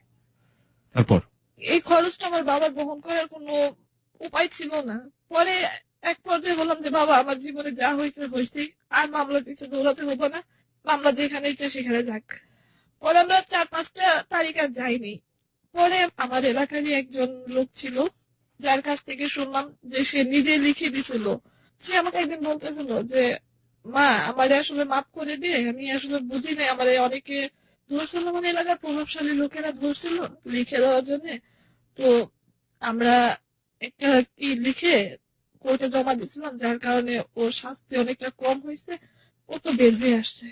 আমি অবাক হয়ে গেলাম, 10 বছর সাজা হয়েছিল ওর, আমি শুনলাম যে বের হয়ে আসছিল। পরে আমি ওনার কাছে বললাম যে আচ্ছা কাকা, আপনারা যে এই কাজটা করছেন, ও তো 10 বছর খাটছে, ঠিক আছে, আমাকে 10টা বছর খাটানোর পরে ভালো করে দেন না, আমাকে 20টা বছর খাটানোর পর ভালো করে দেন, দেখেন আপনারা পারেন কিনা, আমার কষ্টটা তো সারাটা জীবন বয়ে বেড়াতে হবে। তখন উনি আমার কাছে অনেকবার ক্ষমা চাইলো যে আমার কিছু করার ছিল না, সব গণ্যমান্য ব্যক্তিরা ধরছিল, যার কারণে আমি লিখে দিছি আমি কোর্টে জমা। কি ছিল ওটাতে? ওটাতে ছিল আমি সুখে আছি, ভালো আছি। কে জমা দিয়েছিল? ওই পক্ষের আইনজীবী। ওই পক্ষের আইনজীবী ওর পক্ষে লিখে সব জমা দিয়েছিল। আপনি সুখে আছেন, ভালো আছেন, সেখানে সে এভাবে কেন লিখে জমা দিবে? বা জমা দিলেই তো এটা বিশ্বাস করার কি আছে? কোর্ট এটাকে কেন আমলে নেবে? হ্যাঁ, কেন কি লিখে জমা দিয়েছিল সেটা আমি একটু পরে বলছি। জি প্লিজ। আর আপনি বললেন যে সামাজিক ভাবে কি আমি সহ্য করেছি। যখন সুস্থ হয়ে ঘাটা শুকানোর পর আমি স্কুলে গেলাম, কোনো মেয়ের আমার পাশে বসতো না, ভয় পেত সবাই আমার চেহারা দেখে, বলতো শরীর দিয়ে পুরা গন্ধ আসে। একটা বেঞ্চে আমি একা বসতাম, কারোর কাছে কোনো কিছু পড়াটা জিজ্ঞেস করতে গেলে বলতো যে ঠিক আছে, আমি তোমাকে নোট করে পড়ে দিব না। এইসব কারণে কষ্ট মষ্ট করে 9 পর্যন্ত উঠি, তারপর আর পড়াশোনা হয়নি। রাস্তাঘাটে যখন বেরোতাম, এলাকাতে যদি কখনো বাসা থেকে বের হতাম, বাচ্চারা চিৎকার করে দৌড়ে পালাতো। তাদের মা বাবারা এসে বলতো যে দেখো হার্নিকা, তোমার খারাপ লাগবে জানি, তারপর আমাদের বাচ্চারা বাইরে থাকে, তোমাকে হঠাৎ করে দেখে ভয় পায়, তুমি একটু বাসা থেকে কমই বের হও। এইসব কথা শুনে শুনে জীবনের প্রতি মায়াই চলে গেছিল। হাতে হাত মোজা, পায়ে মোজা, কালো বোরখা, বড় বড় গ্লাসের কালো চশমা, যেন একটা সাদা কাফনে না দেখে কালো কাফনে ঢাকা একটা লাশ। সব জায়গায় এভাবেই চলতে হতো। নিজের মুখের সামনে এসে অনেকে বলে যেত যে কি চেহারা ছিল, কি হইলো, এই অবস্থায় বেঁচে থাকার চেয়ে মরাও ভালো। কখনো না পারবে সংসার করতে, না পারবে কোনোদিন বিয়ে করতে, কি অবস্থা, এর চেয়ে তো মরে যাওয়া ভালো ছিল। তখন মানুষের কথা ভেবে ভাবতাম যে আসলে মনে হয় মরে গেলেই ভালো হতো, কেন বেঁচে ছিলাম। তারপরেই তো এভাবে কাটালাম অনেকগুলো বছর। 2002 সালে অ্যাসিড সার্ভাইভার্স ফাউন্ডেশন নামে একটা অর্গানাইজেশন যখন আমার কথা শুনতে পারলো, আমি চোখ বন্ধ করতে পারতাম না। আমার চোখের দুই পাশের মাংস টানা খেয়ে গিয়েছিল। তারা এনে ওইখানে আমাকে চিকিৎসা করলো। আমি নিঃশ্বাস নিতে পারতাম না, আমার ঠোঁট আটকে গেল নাকের সাথে। তারা ওইখানে এটাও আমার চিকিৎসা করলো, এটাও স্কিন গ্রাফটিং এর সাহায্যে তারা আমাকে করে দিল। তারপর একটু স্বাভাবিক বলবো না, সেই যে একটু জীবন ছিল কষ্টের, অস্বাভাবিক একটা জীবন, তার থেকে মনে হচ্ছিল একটু একটু নিস্তার পাচ্ছিলাম। তারপর নাসরিন পারভীন হক, উনি আমাকে অনেক সহযোগিতা করেছে আমার জীবন কাটানোর জন্য। কে উনি? উনি অ্যাকশনের বাংলাদেশের কান্ট্রি ডিরেক্টর ছিলেন, যিনি মারা গেছেন রোড অ্যাক্সিডেন্টে। উনি অ্যাসিড বান্ডেল নিয়ে কাজ করতেন। তো উনি যখন আমাকে দেখে, আমার কথা শুনে, তখন সে আমাকে বলে যে তুমি এই ধরনের অ্যাসিড বান আরো অনেক মেয়েরা আছে, তাদের সাথে তুমি কাজ করবা। তখন আমি রাজি হই যে হ্যাঁ আমি করবো। যখন কোথাও যেতে হতো ওইভাবে বোরকা পরে যেতাম। মানে জীবনটাই ছিল তখন একটা অসহ্য যন্ত্রণার। ইচ্ছে করলো পৃথিবী দেখতে পারতাম না। তারপর এই কাজ করতে করতে হঠাৎ করে একদিন আমার ফোনে একটা রং নাম্বার থেকে ফোন আসে। ফোন আসার পর আমি ফোনটা রিসিভ করার সঙ্গে সঙ্গে আমাকে বলে যে কে, আসমা আপা? তখন আমি ওনাকে বলি যে না, আপনি আসমা আপার নাম্বারে ফোন দেননি, আমি আসমা আপা না, আপনি রং নাম্বারে ফোন করেছেন। সেই ছেলেটা মাঝে মাঝে বারবার ফোন করা শুরু করলো যে আপনি তো আসমা আপা, আপনি মিথ্যা বলছেন কেন? আমি তাকে বারবারই বোঝাচ্ছিলাম যে আমি আসমা আপা না। অনেক রাতে ফোন করেছিল ওই দিন। তো আমি ওনাকে রেগে গিয়ে বললাম যে নিজেও ঘুমান, মানুষকেও ঘুমাইতে দেন। এই ছিল আমার জীবনের দ্বিতীয় ধাপের প্রথম দিন। তো ছেলেটা আমাকে বারবার বারবার ফোন দিত, বেশ কয়েকদিন ফোন দিল। সে প্রতিদিন দুপুর 11টায় ফোন দিবে, 1 মিনিট কথা বলবে, তার বেশি না। শুধু জিজ্ঞেস করতো কেমন আছেন, ভালো আছেন কিনা। এইভাবে যায় 3টা মাস। কত সালে এটা মনে আছে? 2005-এ। 2005-এ। আমি এই ঘটনা থেকে আবারও ফিরবো, তবে তার আগে একটু জানতে চাই আপনার কাছে, ওহাব যার 10 বছর সাজা হলো, ও এখন কি করছে? ও এখন বিয়ে করেছে, সংসার করছে, চাকরি করছে। বহাল তবিয়তে আপনারই এলাকায়? হ্যাঁ আপনার সামনে দিয়ে ঘুরে বেড়ায়? হ্যাঁ, কিছু করার নেই, কারণ সমাজ আমাকে যেভাবে রাখছে আমাকে সেইভাবেই থাকতে হবে। অ্যাসিড কি আসলে আমরা আর্নিকার মুখে ফেলেছি, নাকি অ্যাসিডটা ওহাব সমাজের মুখে ফেলেছে? আমি আসলে ঠিক বুঝে উঠতে পারছি না। আমার এই প্রশ্নটা করতে ইচ্ছে করছে সবাইকে, যে অ্যাসিডটা আসলে কার মুখে মারলো? অ্যাসিডটা কি ও আর্নিকার মুখে মারলো, নাকি সোসাইটির মুখে মারলো? যে সোসাইটি একজন ওহাবকে, একটা মানুষের, জলজন্ত মানুষের জীবনটাকে স্ম্যাশ করে দেওয়ার জন্য মাত্র 10 বছরের সাজা দেয়, এবং সেই শাস্তি পাওয়া লোকটি যাকে সারাটা জীবনের জন্য স্ম্যাশ করে দিল, তার সামনে দিয়ে বহাল তবিয়তে বেঁচে আছে এবং সে বহাল তবিয়তে ঘুরে ফিরে বেড়ায়, এমন একটি সোসাইটিতে বসবাস করি আমরা। তাহলে আসলে অ্যাসিডটা ও কাকে মেরেছে? ও কি আর্নিকাকে মেরেছে, নাকি আমাদের সোসাইটিকে মেরেছে? আমি ঠিক জানি না, এই প্রশ্নের উত্তর মিলবে না। আমি ঠিক জানি আমার মাথা বিগড়ে যাচ্ছে, এবং আমি জানি যে লাখো শ্রোতার মাথা এখানে বিগড়ে যাচ্ছে। Better we have to finish this story. আপনি যেটা বলছিলেন যে আপনার জীবনের দ্বিতীয় অধ্যায়টা শুরু হলো, এবং ছেলেটি কন্টিনিউয়াসলি আপনাকে আসমা নামে চিনে ফোন দিত। তারপর এভাবে 2-3 মাস যাওয়ার পরে আমি ওনাকে একদিন খুব ভালোভাবে বুঝাই বললাম যে দেখেন, আপনি যে বারবার আমাকে ফোন করছেন, আমি জানি না আপনি কে, কিন্তু আমি আপনাকে ভালো করে বুঝিয়ে দিচ্ছি যে আসলে আমি আসমা না। আমি ওই দিনই ফার্স্ট আমার নাম বলি যে আমার নাম অর্ণিকা, আমি ঢাকাতে থাকি, আপনি যাকে খুঁজছেন আমি সে না। তখন সে অনেক জোরে জোরে হেসে বলছিল যে আমি জানি। আমি বলি আপনি জানেন তাহলে কেন আমাকে এরকম ভাবে ডিস্টার্ব করছেন? বলে আপনার কণ্ঠটা অনেক সুন্দর, আপনার সাথে আমার কথা বলতে মন চাচ্ছে এই জন্য। তাই বলছি তো এটা আপনি আমাকে ভালো করে বললেই পারতেন, কেন অনর্থক এত ডিস্টার্ব করছেন? তো সেদিন আমাকে বলা যাচ্ছে আমি যদি ভালো করে কথা বলি তাহলে কি আপনি আমার সাথে কথা বলবেন? তখন আমি বললাম যে দেখেন আসলে কথা বলবো কি বলবো না আমি জানি না, তবে আমি চাই না কারোর সাথে কথা বলতে। পরে বলে কেন? হঠাৎ করে ওইদিন আমি বলছিলাম যে দেখেন আমি আসলে কোনো ছেলেদেরকে বিশ্বাস করতে পারি না, আমি চাই না আপনার সাথে কথা বলতে। পরে উনি বললো যে কেন? উনি আমাকে টিচ করে বললো যে কেন কোনো ছেলেদের কাছ থেকে ছেঁকা টেকা খাইছেন নাকি আপু? মানে বলছে যে ছেঁকা খাওয়ার বয়স বা সময় কোনোটাই আমার ছিল না, এখনো নাই। তারপরে এভাবে অনেকদিন কথা হয়, কথা হতে হতে একজন আমাকে বলল যে দেখো তোমার কথা শুনে, ওই দিন সে আমাকে হঠাৎ করে তুমি করে বলে ফেললো যে তোমার কথা শুনে আমার মনে হচ্ছে যে তোমার জীবন অনেক দুঃখ, তুমি যদি আমাকে বন্ধু পাবো তাহলে শেয়ার করতে পারো, আমি তোমার কষ্টটা শুনতে চাই। তো আমি তাকে সবকিছু ভেঙে বললাম যে আমি এরকম অ্যাসিড দগ্ধ মেয়ে, আমি আসলে কোনো ছেলেদের সাথে কথা বলতে চাই না, আর আমি সাহসও পাই না, কারণ ছেলেরা অনেক খারাপ হয়। তো ওই দিন আমাকে বললো যে সব ছেলেরাই খারাপ হয় না, তুমি আমাকে বন্ধু ভেবে দেখতে পারো, বিশ্বাস করতে পারো। এভাবে কথা বলতে বলতে এক পর্যায়ে অনেক ভালো একটা সম্পর্ক হয়ে যায়। তখন ও আমাকে বলে যে আমি যদি তোমার পাশে দাঁড়াই তুমি কি আমাকে ফিরাই দিবা? আমি বলছি যে কি রকম ভাবে? বলে ধরো আমি যদি তোমার দায়িত্ব নিই। তখন আমি বলছি যে দেখেন আপনি আমাকে দেখেন নাই আজ অব্দি, আর আবেগের বশে মানুষ অনেক কিছুই বলে, আবেগ ফুরিয়ে গেলে সবকিছুই পান্তা ভাতের মতো হয়ে যায়।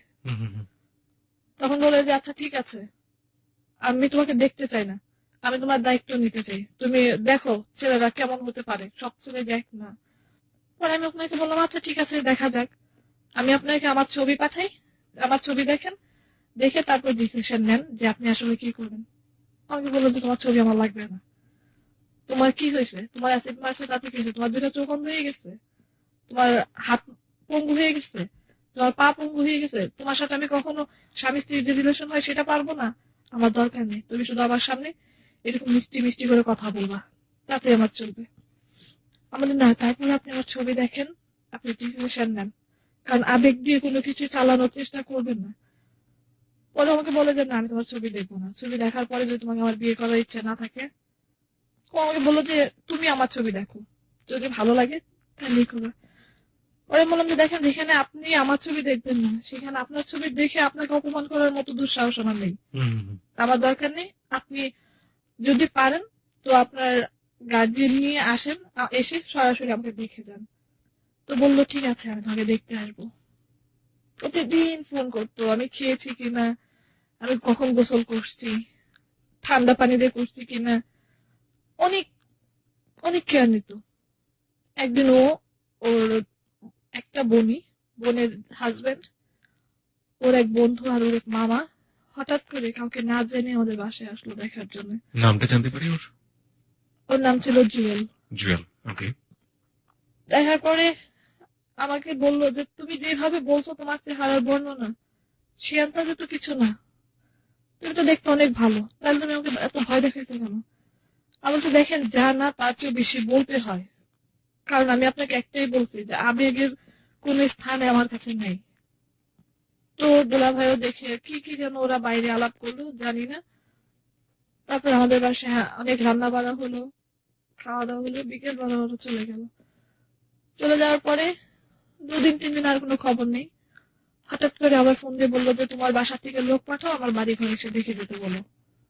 তখন আমার আব্বু তো কোনোভাবে এখানে বিয়ে দিবে না, কারণ জেলের বাড়ি ময়মনসিং ভালুকাতে। তো ময়মনসিং শুনে আমার আব্বু আমাকে বিয়ে দিবে না। এখন বলতেছেন না দেখতে যাওয়া তো প্রশ্নই ওঠে না। তারপরও আমার দিকে তাকিয়ে আমি আমার বাবাকে অনেকভাবে রিকোয়েস্ট করলাম আমার সুখের জন্য। সে আমার মামা নানা আমার মা সবাইকে নিয়ে বাড়ি দেখতে গেল। দেখতে যাওয়ার পরে আব্বা বলতেছে যে তুমি ওই বাসায় গিয়ে থাকবা, ওই বাসায় কারেন্ট নাই, তারপরে একটা রুমের ভিতর ওরা সবাই থাকে, তুমি মা চিন্তা করো কি করবা। পরে আমি বলছি বাবা ও তো অনেক ভালো, ও যখন আমাকে এত কেয়ার করে, দেখি না বাবা কি হয়। পরে বলতেছে যে না, আমি কোনো ডিসিশন দিব না। পরে আমি ওকে ফোনে বলি যে না, আব্বা বিয়েতে রাজি না, আব্বা বিয়ে দেবে না। তো ফোনে হুমকি দিত, যদি বিয়ে না দেয় তাহলে আমি বাড়ির সামনে কদবেল গাছ দেখে আসছি, ওই কদবেল গাছে ফাঁসি দিব। তা নইলে দরজার সামনে চিঠি লেখা তোর বাবারে ফাঁসায় দরজার সামনে বিষ খেয়ে মরে থাকবো, তখন বুঝবি তোর বাবা। আর যদি তোরে না দেয় তাহলে একজনে অ্যাসিড মারছে, আমি অ্যাসিড মারবো না, আমি কুবাইয়া মাইরা থেকে তারপর তোর বাবার সামনে আমি নিজে মরবো। এরকম অনেক হুমকি টুমকি দিত। পরে বাবা ভাবছিল যে মমিন সিং এর ছেলে কি না কি করে, তারপরে বাবা রাজি ছিল না। একদিন ও আর ওর বোন হঠাৎ করে আমাদের বাসায় চলে আসে। আসার পরে বলতেছে যে আমার ভাইকে নিয়ে আসছি, আপনারা মারেন কাটেন যা ইচ্ছা তাই করেন, আমাদের কিছু করার নেই, আমার ভাই যদি আপনার মেয়েটা না পায় ও বাঁচবে না। বাবা তারপরে রাজি হয়নি। একদিন, 2 দিন, 3 দিন, মানে আমরা তারাই দিতে চাচ্ছি, সে জোর করেই থাকবে। এই পর্যায়ে আশেপাশে সবার কাছে বলতো যে অর্ণিকা আছে না, অর্ণিকাকে আমার ভাই দিয়ে বিয়ে করাইছি। কিন্তু তখন কিন্তু বিয়ে হয়নি। এলাকা সবাই আমার মারে এসে বললো যে কিরে অর্ণিকার মা, তোর মেয়েটার অ্যাসিড মারছে, এই অবস্থার পরে একটা বিয়ে করাইলি, তোর উচিত ছিল আমাদের 1 কিলো পান খাওয়ানোর। গ্রামের দেশ তো, পানটারই প্রচলন বেশি। তো মা আব্বা তো সবাই অবাক হয়ে গেছে, বলছে যে বিয়ে করাইলাম কখন। তখন মানে এক পর্যায়ে চাপে ফেলে বিয়েটা হয়েছে। এলাকা সবার কাছে জানাজানি হয়ে যেতেছে বিয়ে হয়েছে, জামাই এসে বাড়িতে। তো এইভাবেই করার পরে তখন ওর বোন, দোলা ভাই, ওর মামা, ওর বড় চাচা সবাই আসে। আসার পরে ঘরোয়া ভাবে বিয়ে হয়, ওইরকম কোনো অনুষ্ঠান করে না। বিয়ে হয়, খুব কেয়ার করতো। বিয়ের পরে 2-3 মাস আমি যদি কোনো জায়গায় ব্যথা This track was downloaded from FusionBD.com. উফ করতাম, মনে হয় তার চেয়ে বেশি চিৎকারও দিত। অনেক দোয়া করতাম ওর জন্য, যে আল্লাহ এমন কোনো ভালো কাজ নিশ্চয় করছি যার কারণে এরকম একটা স্বামী পাইছি।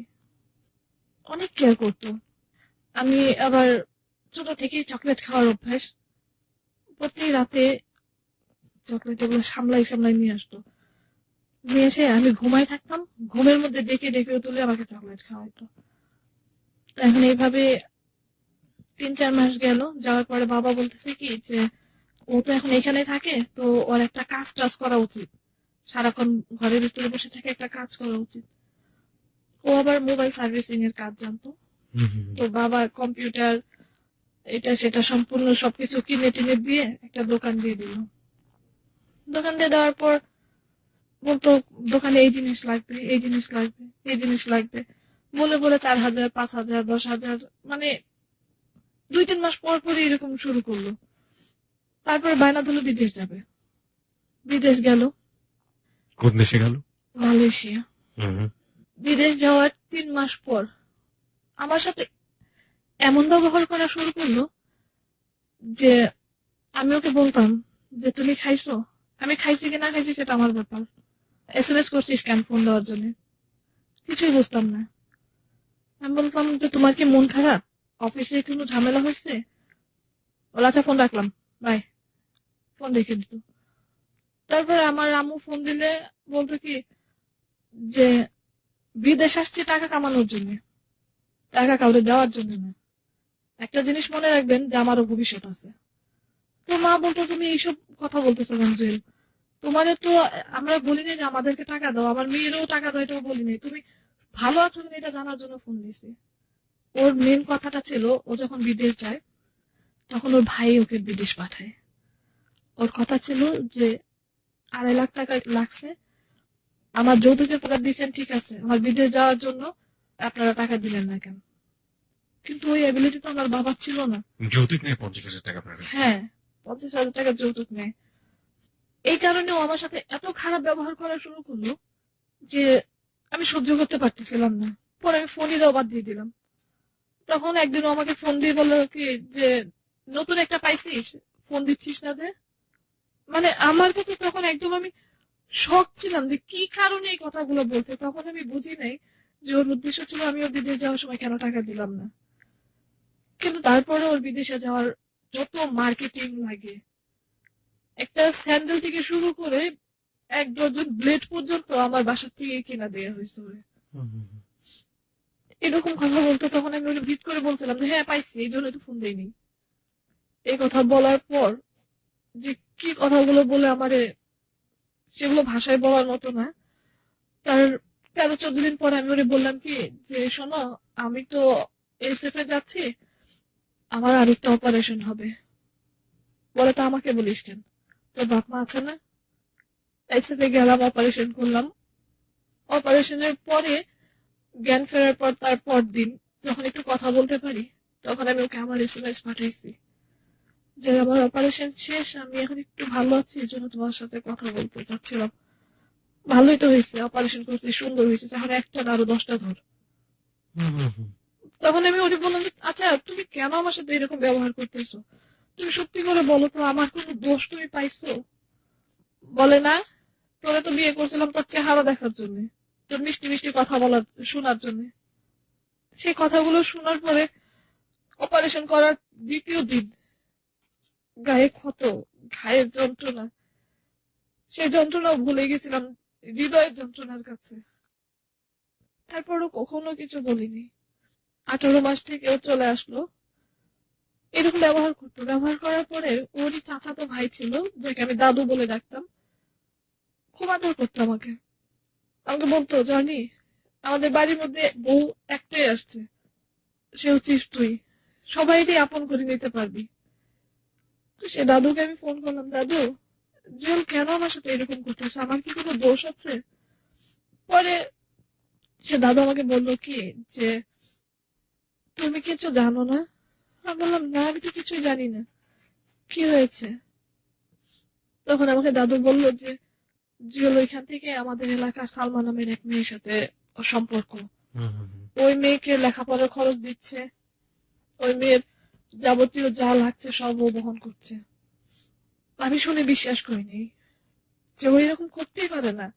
ওরা 2টা বছর ধরে আমাকে দেখতেছে, 1 বছর তোর সাথে সম্পর্কই ছিল, আমাকে সবভাবে যাচাই করেও আমাকে বিয়ে করছে, আর এই পর্যন্ত আমার সাথে এরকম করতেই পারে না। পরে বলে যে দাঁড়া, আমি তোমাকে ওই মেয়েটার নাম্বার সংগ্রহ করে দিচ্ছি। ওই মেয়েটার নাম্বার আমাকে সংগ্রহ করে দেয়, আমি মেয়েটার সাথে কথা বলি। বলার পর বলছি যে আচ্ছা সালমা, তুমি কি জুয়েলকে চিনো? বলে হ্যাঁ চিনি। কি ব্যাপার, আপনি কে? পরে আমি বললাম যে তুমি কি জানো জুয়েল বিবাহিতা? পরে বলে হ্যাঁ আমি জানি। ও আমাকে বলছে ওর বউ অনেক খারাপ, ওর সাথে ভালোভাবে আচরণ করে না, সবসময় অহংকার দেখায়, ও আমার কাছে আমার ভালোবাসা ভিক্ষা চাইছে। আর পরে আমার জিজ্ঞেস করছে আপা আপনি কে? আমি বলি আমি কি সেটা পরে বলছি, তুমি কি আসলে সত্যি শিওর যে জুয়েল তোমাকে আসলে ভালোবাসে? তখন ও আমাকে বললো যে হ্যাঁ, ও আমাকে বলছে ও এসে আমাকে বিয়ে করবে। আপনার কোনো সমস্যা আছে? পরে আমি বললাম যে না, আমার কোনো সমস্যা নেই, তবে ও যদি তোমাকে বিয়ে করে সুখী থাকে, আমার কাছে এর চেয়ে বড় সুখ আর নেই। পরে বললো যে আপনি কি আপু? পরে আমি ওকে বলছিলাম যে আমি ওর সেই হতভাগ্য বউ, যে নাকি অনেক খারাপ, ওর সাথে এত খারাপ আচরণ করি। পরে বললো মানে কি? আমি বলি হ্যাঁ বোন, আমি ওর ওয়াইফ, আমি ওকে ভালোবেসে বিয়ে করছি। আমি জানি না, হয়তো আমার ভালোবাসার কোনো অংশে কম ছিল, যার কারণে হয়তো আমি ওকে পরিপূর্ণ ভালোবাসা দিতে পারিনি। ও তোমাকে ভালোবাসতে চাচ্ছে, আমার কোনো আপত্তি নেই, ও যদি এসে তোমাকে বিয়ে করে করুক, ও যেভাবে সুখে থাকে, আমি আমার জীবন দিয়ে হলে আমি সুখটাই চাই। ওর জন্য কখনো এক ফোঁটা চোখের পানি না ফেলে, কারণ ওর এক ফোঁটা চোখের পানি আমার বুকের থেকে 1000 ফোঁটা রক্ত হয়ে বের হবে। তখন ওই মেয়েটা কেঁদে ফেলছিল আমার কথাগুলো শুনে। এবারে বলে আপু আপনি এইরকম একটা মানুষ, তারপরেও এত বড় মিথ্যা কথা বলছে, আমি ওর সাথে আর কখনো কথা বলবো না। আমি কই না, তুমি এরকম কাজ করো না, ওর সাথে কথা বলো কেন? দেশের বাইরে আছে, দেশের বাইরে যারা থাকে তারা সবসময় অনেক চিন্তায় থাকে, তুমি কথা বলো। পরে বলছে যে না, আমি ওর সাথে কখনোই কথা বলবো না। তারপরে ওই মেয়েটা মনে হয় ওকে ফোন দেয়, ফোন দিয়ে ওর সাথে খারাপ ব্যবহার করে যে এত ভালো একটা বউ হ্যান ত্যান, তারপর তুমি কেন ওর সাথে এরকম খারাপ ব্যবহার করো, আমার সাথে মিথ্যা বলছো। এই জন্য আমাকে ফোন দিছে আবার। ফোন দিয়ে বলে 1 সপ্তাহের ভিতর আমি তোর ডিভোর্স লেটার পাঠাচ্ছি, তারপরে তুই থাকিস। তুই কারে নিয়ে থাকতে পারিস, এরপর আরো অনেক নোংরা নোংরা ভাষা। আমি কোনো কথাই বলতে পারিনি, শুধু নির্বাক হয়ে শুনছি আর চোখের পানি ফেলছি যে কেন এই কথাগুলো বলতেছে বা কেন অন্য মেয়ের গেছে, কিছুই বুঝতে পারছি না। 18 মাস পরে দেশের বাইরে থেকে চলে আসলো, আমাকে কিছু বলে নেই যে আমি আসতেছি। ওই মেয়েটাকে বলছে, ওই মেয়েটা গেছে এয়ারপোর্টে আনার জন্য।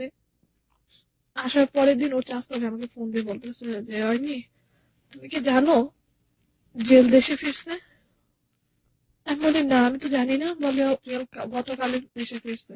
ওর কথা বলার কিছুক্ষণের পরে ও আমাকে ফোন দিছে ওর বাংলাদেশের নাম্বার থেকে।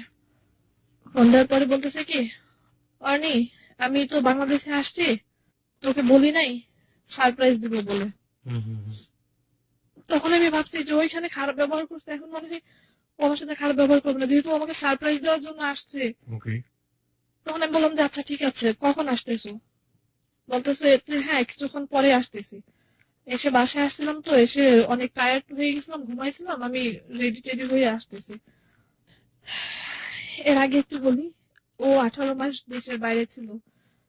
ও এই পর্যন্ত বলতে পারবে না যে আমাকে একটা টাকাও দিছে, কোনো ই করে নাই।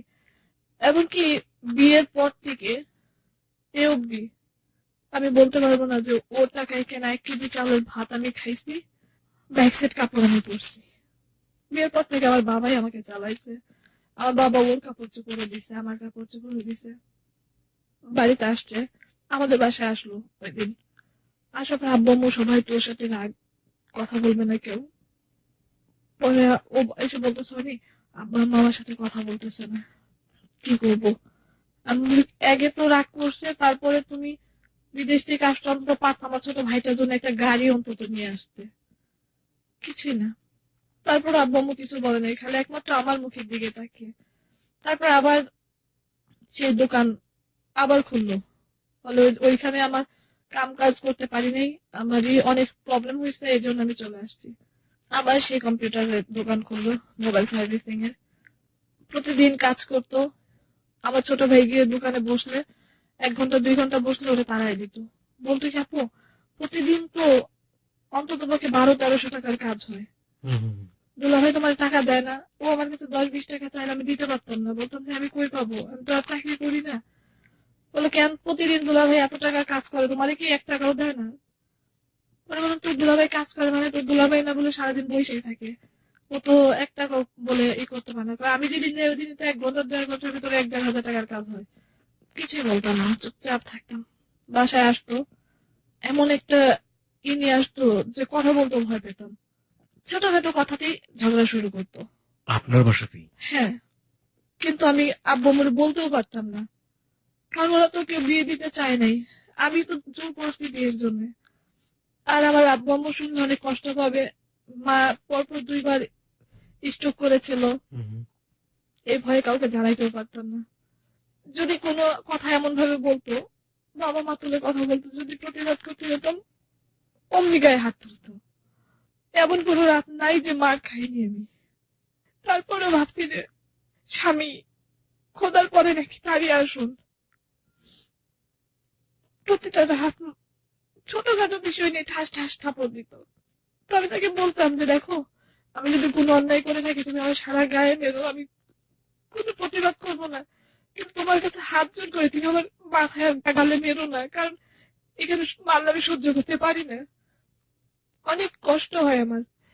ও ওই জায়গাগুলোতে মারতো, আমার গালের মধ্যে অনেক জোরে চড় মারতো, যে কষ্টটা আমি সইতে পারতাম না। এই যে জায়গাটায় আপনার সবচেয়ে বেশি পড়েছে? হ্যাঁ হ্যাঁ, মাথার মধ্যে মারতো, আর মাথার মধ্যে মারলে আমার চোখ টুক সহ ব্যথা ফুলে উঠতো।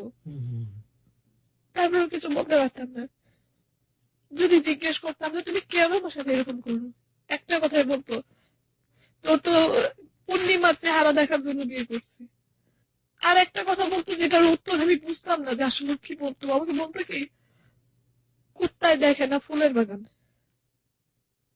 তখন একদিন আমি মার কাছে বলি যে মা, ওরা কিছু হলে আমার এই কথা বলে কেন যে কুত্তায় দেখে না ফুলের বাগান? তখন মা আমাকে বুকে জড়াই নিয়ে কান্না করে ফেলে। বলে বাবা, এটার মানে তুমি বুঝো না? আমরা না মা আমাদের প্লিজ বলো না। এটা মানে হচ্ছে যে তোমারে কুত্তায় চায়া দেখে না, কিন্তু তুমি নিজের ফুলের বাগান ভাবো। সেদিন ওর সাথে আমার অনেক ওর সামনে আমি ওরে বকি নেই, কারণ ওর সামনে আমি বকতে পারতাম না, জানতাম যে অনেক মারবে, আর সেটা আমি বাবা মায়ের কাছে বলতেও পারতাম না। তো ওরা অনেক বাসায় আসার পর আমি জিজ্ঞেস করছি যে আচ্ছা তুমি আমাকে এই কথাটা কেন বলো। হাসতো, কিছু বলতো না, বলে যেদিন বুঝবি সেদিন বলবো। কিন্তু তার আগে আমি শুনেই গেছি। তো এই অবস্থার পরে আমাদের এখানে রথের মেলা শুরু হয়েছে। রথের মেলার মধ্যে ওর বোনের বাচ্চাদের জন্য, ওর মায়ের জন্য, বোনের জন্য 9,000 টাকার মার্কেট করছে। এখন আমি বলতেছি কি যে দেখো তুমি 9,000 টাকা মার্কেট করছো, আমার কোনো আপত্তি নেই, তুমি যা পারো তাই নিয়ে যাও, কিন্তু তোমাকে বুঝতে হবে যে তোমার একটা মাত্র শালা, আর বছরে একবারই রথের মেলা আসে। তুমি ওরে একটা, আর কিছু না পারলে 100 টাকার একটা গাড়ি কিংবা ব্যাট কিনে দিতা, ও তো তাই নিয়ে খুশি থাকতো। ও তো ছোট, ও তো কিছু বোঝে না। এমন নিয়ে আমার সাথে অনেক হইচই রাগারাগি শুরু করে। তো আবার আমাদের মাটির চুলায় রান্না করতে হয়। গাছের টাটকা কুমড়া আছে না, কুমড়া ভাজতেছিলাম আমি। মিষ্টি কুমড়া না, তাহলে চাল কুমড়া। চাল কুমড়া। ওকে। তো ওই চাল কুমড়া ভাজতেছিলাম, তো কি কথাতে যেন আমি বলে উঠছি যে যেমন মা তেমন সন্তান, তোমার মা যদি তোমাকে ভালো শিক্ষা দিত তাহলে তুমি ভালোই হইতা। এই কথাটা বলার সাথে সাথে যে আমরা বলি খুরচুন, ভাজা কাটনি, যেটা দিয়ে মাছ টাছ ভাজে, একদম গরম তেলের মধ্যে ছিল, ওইটা দিয়ে আমার হাতের মধ্যে তেল তেল সহ মারে, খেয়ে বাড়ি মারে। সাথে সাথে ফুসকা পড়ে যায়। ফুসকা পড়ার পরে কয়েকদিনের মধ্যে এটা অনেক বড় ইনফেকশন হয়ে যায়, ঘা হয়ে যায়। এই দাগটা এখনো আছে। তারপরেও কিছু বলি নাই। আব্বু জিজ্ঞেস করছে কি হয়েছে এখানে, বলছে ভাত কুমড়া ভাজতে গিয়ে তেল ছিটা আসছিল। তেল ছিটা আসলে এরকম হয় নাকি অন্য কিছু হয়েছে? আমি বলছি না, তেল ছিটা আসছিল। ওকে আমি কখনো ছোট করবো না আমার ফ্যামিলির সামনে, আমার কি ছিল এটা। আমি একটু নিঃশ্বাস নিতে চাই। আই ক্যান টেক ইট মোর। আপনি সারপ্রাইজের জায়গাতে ছিলেন, মনে আছে? আপনি বলছিলেন না যে বিদেশ থেকে ফিরে এসে একটা সারপ্রাইজ দিব বা কিছু একটা। ওই জায়গাটাতে আপনাকে আবারও নিতে চাই, তবে একটা ছোট্ট বিরতি আছে। একটু নিঃশ্বাস নিয়ে নিন, কারণ আমি জানি যে যারা শুনছেন তাদের অনেকেরই দম আটকে আসার মতো অবস্থা। আমরা এই পৃথিবীরই মানুষ, এইরকম ঘটনা আমাদের সোসাইটিতে ঘটে, এবং কোন একটা মানুষ সেই ঘটনা ঘটায়, কোন একটি মানুষ হয়ে সেই ঘটনাগুলো সহ্য করতে হয়। যারা শুনছেন তাদের মধ্য থেকে এরকম নরপিশাচ জন্ম না নিক, শুধু এই প্রত্যাশাটুকুই করতে পারি। যদি তাই হয় যে হ্যালো 8920 আজকে যারা লাখ লাখ মানুষ শুনছেন তার মধ্য থেকে একটা নরপিশাচের সম্ভাবনাকে শেষ করে দিয়েছে আজকে, তাহলেই আমরা বলবো হ্যালো 8920 সাকসেস। নইলে আমাদের আসলে এই প্রোগ্রাম করার কোনো অর্থ হয় না। আমরা ছোট্ট একটা বিরতি। আর্নিকা, আমরা যে জায়গাটায় ছিলাম, আমি বলছিলাম যে আপনার হাজবেন্ড তিনি ফিরে আসলেন এবং বললেন যে আপনাকে সারপ্রাইজ দেওয়ার জন্য এসেছেন। আসলে ব্যাপারটা কি ছিল? সারপ্রাইজটা আসলে কোনো কথা ছিল না, কথা ছিল হচ্ছে আমাকে স্টপ করে দেওয়া, যাতে আমি এগুলো নিয়ে কোনো রাগারাগি না করতে পারি। এই অসময়ে তুমি কেন ফিরে আসলে? আরো থাকলে তো পারতে। হ্যাঁ, আচ্ছা, এটাই ছিল মেইন কথা, যে আমি তোমাকে সারপ্রাইজ দেওয়ার জন্য চলে আসছি। ওই মেয়েটার ব্যাপারে কি হলো? যে মেয়েটার প্রতি ও এফেক্টেড হয়ে গিয়েছিল? হ্যাঁ, আমি বলবো ওই কথাগুলো। জি, তার আগে আমি বলছি যে আমার এই অবধি যা ঘটনা ঘটে গেছে। তারপর আবার দোকান করা শুরু করলো। দোকান করা শুরু করার পরে ও কাউকে বলতো না যে বিবাহিত, ওই এলাকার জামাই, কারণ অনেকেই চিনতো না। আমাদের এখানে high school, girls school, college সবই আছে। তো এখানে মেয়েরা যখন দেখে ওর দোকানে যেত গান টান ভরার জন্য, তো কাউকে বলতো না ও বিবাহিত এই এলাকার জামাই সে। তাদের নাম্বার নিত, নিয়ে মোবাইলের রিংটোন, সাউন্ড সবকিছু, ভাইব্রেশন সব বন্ধ করে রাখতো। রাখার পর সে অনেক রাত আমি যখন ঘুমাই পড়তাম, হঠাৎ করে দেখতাম ও নাই। কই গেছে দেখতাম বারান্দায় কিংবা ওয়াশরুমে, বিভিন্ন জায়গায়। তখন আমি ভাবলাম যে ও এত রাতে এতক্ষণ ধরে ধরে কি করে, আমি একদিন দেখবো। তো তবে ঘুমের ভাঙ ধরে শুয়ে আছি ওর পাশে, দেখলাম একটা ফোন আসতেছে। ফোন আসার সাথে সাথে ও ফোনটা নিয়ে বারান্দায় গেল। আমি আস্তে করে জানালার পাশে দাঁড়ালাম, কারণ আর বারান্দা জানালা থেকেই দেখা যায়। দেখলাম ও একটা মেয়ের সাথে কথা বলতেছে ফোনে। তাহলে আমি কিছুই বললাম না, আবার রুমে এসে অন্যদিকে ঘুরে শুয়ে কান্না করতেছিলাম। কান্না করার পরে যখন রুমে আসলো, তখন আমার কান্নার শব্দ শুনে বলতেছে, কি হয়েছে, কাঁদছিস কেন? আরো রাতে ঘুম থেকে কখন উঠছিস? তাহলে বললাম কি, যে তুমি একটা মেয়ের সাথে কথা বলতেছিলা না? বলবো না? তোরে নিয়ে তো আমি কোথাও যাইতে পারি না, সবাই তোর চেহারার দিকে তাকায় থাকে, আমার আত্মীয় স্বজনের কাছে যে নিয়ে যাবো সেইও নেই। আমি বললাম যে আমার এই বিয়ের পরে তো তুমি একটাবার তোমার বাড়িতেও আমাকে নিলা না, তুমি শুধু বললা বড় ভাই আসুক, বড় ভাই এসে অনুষ্ঠান করে তুলে নেবে। ওই বড় ভাই আবার সৌদিতে থাকে, ওর মা, ওর ফ্যামিলির সবাই আমার বাসায় এসে এসে বেড়াই গেছে। আমি যখনই যাইতে চাইছি, ওর মাও আমাকে বলতেছে, না বউ, আমার বড় ছেলে আসুক, যেহেতু ও বিয়েতে ছিল না, ওর অনুমতি ছাড়া বিয়ে হয়েছে, আসুক ও। এমন সময় ও খুব অসুস্থ হয়ে পড়লো, মানে ওর ব্লাড ভাঙতো অনেক পায়খানা রাস্তা দিয়ে, একদম মরার অবস্থা হয়ে গেছিল। আর এত বিশ্রী গন্ধ ছিল যে কেউ ওর সামনে আসতো না ওই রক্তের কারণে। তো সবাই বললো কি বান মারছে। গ্রামের একটা প্রচলিত আছে যে বান মারে। তো অনেক জায়গায় জায়গায় ঘুরে ঘুরে কবিরাজ করা হলো। সে কবিরাজ আমাদের বললো যে হ্যাঁ, তুমি তো বউ, তুমি যদি চাও তাহলে ওরে বাঁচাইতে পারো। কিভাবে? তুমি ভোর রাতে আজান দেওয়ার আগে নতুন মাটির কলস নিয়ে তুমি 7 ঘাটে থেকে পানি নিয়ে আসবা, সে পানি ধরে গোসল করালে ওই হবে। আমি যে মানুষ জীবনে সন্ধ্যার পরে আমি ঘর থেকে বেরোইতাম না, এত ভয় পেতাম, বলছে একা যেতে হবে। আমার এখানে নদী আছে, তখন আর ভয়টাই পাইনি, স্বামীকে বাঁচাইতে হবে এই ভয় নিয়ে ছোট একটা মাটির কলসি নিয়ে আমি 7টা ঘাটে থেকে পানি নিয়ে আসছি। আসার পর কবিরাজ সেগুলো নিয়ে অনেক কিছু ঝাড়ফুঁক করে ওরে পানি দিয়ে গোসল টোসল করাইলো। তারপরে বললো যে আমি আমার কাজ করে দিচ্ছি, এখন ওকে হাসপাতালে ভর্তি করেন, ভিতরে কোনো ইনফেকশন হতে পারে। তো হাসপাতালে ভর্তি করলাম। সামনের সিটে রাখাতে সব রুগীরা অনেক চেঁচামেচি করতে শুরু করলো যে এত বৃষ্টি গন্ধ, আমরা থাকতে পারতেছি না, ওনাকে ওইদিকে নেন ওইদিকে নেন। তখন এখানে নার্সের আয়ারা কি করলো, টয়লেটের সাথে বেড ছিল একটা, ওইটাতে এনে দিল। ওর অবস্থা এমন ছিল যে দাঁড়াইতে পারতো না, বসতে পারতো না। ওর মাকে ফোন করলাম যে আম্মা, জুয়েলের তো এই অবস্থা, আপনি একটু তাড়াতাড়ি আসেন, কি হয় বলা যায় না। আসলো, আসার পরে 2 দিন ছিল। ওর মাও ওর সামনে হতে আসতো না ওই গন্ধের কারণে। ওর মাও বলতো যে আল্লাহ, অর্নি কেমনে সহ্য করতেছে এগুলা।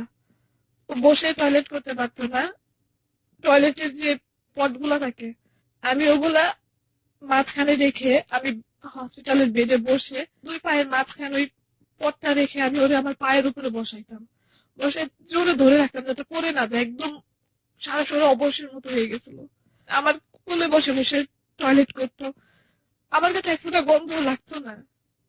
আমি ওকে নিজের হাতে সম্পূর্ণ পরিষ্কার করে ওকে বেডে শোয়াইয়ে তারপর আমি ওই রক্ত নিয়ে টয়লেটে ফেলে দিয়ে আসতাম। সবাই বলতো যে কি করে সহ্য করতেছে এই গন্ধ, আমরা নিজেরাই সইতে পারি না, সে কোলে বসে বসে টয়লেট করাইতেছে। এখন তো আমার কাছে গন্ধ লাগে না, আপনাদের কাছে গন্ধ লাগলে কি হবে? এরকম অনেক অনেক দিন গেল। যাওয়ার পর যখন একটু সুস্থ হলো, তখন আমি ওরে বললাম কি যে তুমি কি হরলিক্স খাবা? বলে একটু পরে। আমি পানি গরম করে এনে হরলিক্স বানাইছি, বানানোর পর ওর সামনে দিছি। তারপরে ও আমার বললো, আমি বললাম না একটু পরে খাবো, বলে আমার হাত থেকে নিয়ে এসে গরম হরলিক্স গুলো আমার মুখের মধ্যে ছুঁড়ে মারে। ওই সময়টাতে? হ্যাঁ। আমি ওয়াশরুমে গিয়ে মুখ টুক ধুয়ে ওইখানে কিছুক্ষণ কান্না করি। কান্না করার পর আসার পরে বলে কি, আমার মুখের উপরে কথা বলিস কেন? আমি বলছি একটু পরে খাবো, তুই এখন নিয়ে আসলি কেন? ওয়াশরুমে যা কাইন্ডা বুঝে এলি না যে তুই কষ্ট পাইছিস? তারপর আমি কোনো কিছুই বলি নাই, চুপচাপ ছিলাম যে ও অসুস্থ, এখন অনেক কিছুই বলবে, ওর মাথা এখন ঠিক নেই। পরে আমার আম্মা ওরে বলে যে এত কিছু করার পরও তোমার মন পায় না, আর কি করতে বলো আমার মেয়েরে? আমার মারে বলে আপনি এখান থেকে যান, নাহলে কিন্তু আপনারও খবর আছে। মা চলে আসলো। পরে আমি ওরে কিছুক্ষণ বকাঝকা করি যে মরতেছ যে তারপরও জিত ছাড়ো না, কদিন পরে তো মরবা। ওই জন্য আমার গায়ে অনেক জ্বর উঠে, ডাক্তার ইঞ্জেকশন দিয়ে গেছে, করে গেছে, বলছে ঠিক হয়ে যাবে, চিন্তা করেন না, কিছুক্ষণ পরে ঠিক হয়ে যাবে। জ্বর কমতেছে না। মা ওর মাথার কাছে বসা, আবার ছোট খালা বসা। আমি আল্লাহর কাছে মানত করলাম, আল্লাহ তুমি যদি আমার স্বামীর জ্বর না কমাও, তাহলে আমি তোমাকে কোনদিন ডাকবো না। বলে শীতের দিন ছিল, ওয়াশরুম থেকে গোসল করে এসে, উজু করে এসে আমি ভিজা কাপড়ে 100 রাকাত নামাজ পড়লাম। শীতে কাঁপতে কাঁপতে প্রায় হাত পা অবশ্যই আসতেছিল। 100 রাকাত নামাজ পড়ার পরে আমি উঠে ও সারা গায়ে ফু দিলাম।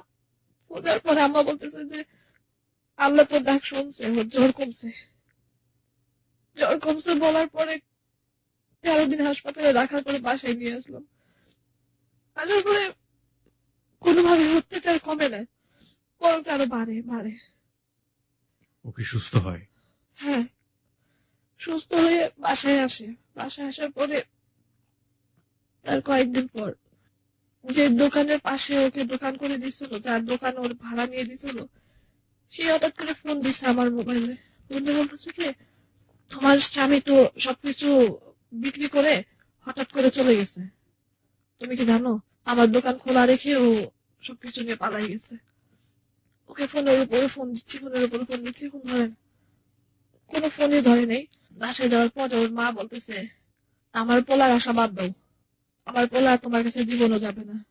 পরে বললাম কেন যাবে না, আমি কি করছি? পরে ওর বোন আমার ফোন ধরে বলে যে ওর বড় ভাই ওরে বলছে যদি তুমি এই মেয়ের ছাইরা দিয়ে আসতে পারো তাহলে তুমি বাড়ি ঘরের মালিক হবা, বাবার সম্পত্তির ভাগ তোমার দেওয়া হবে এবং তোমার দায়িত্ব আমি নিব।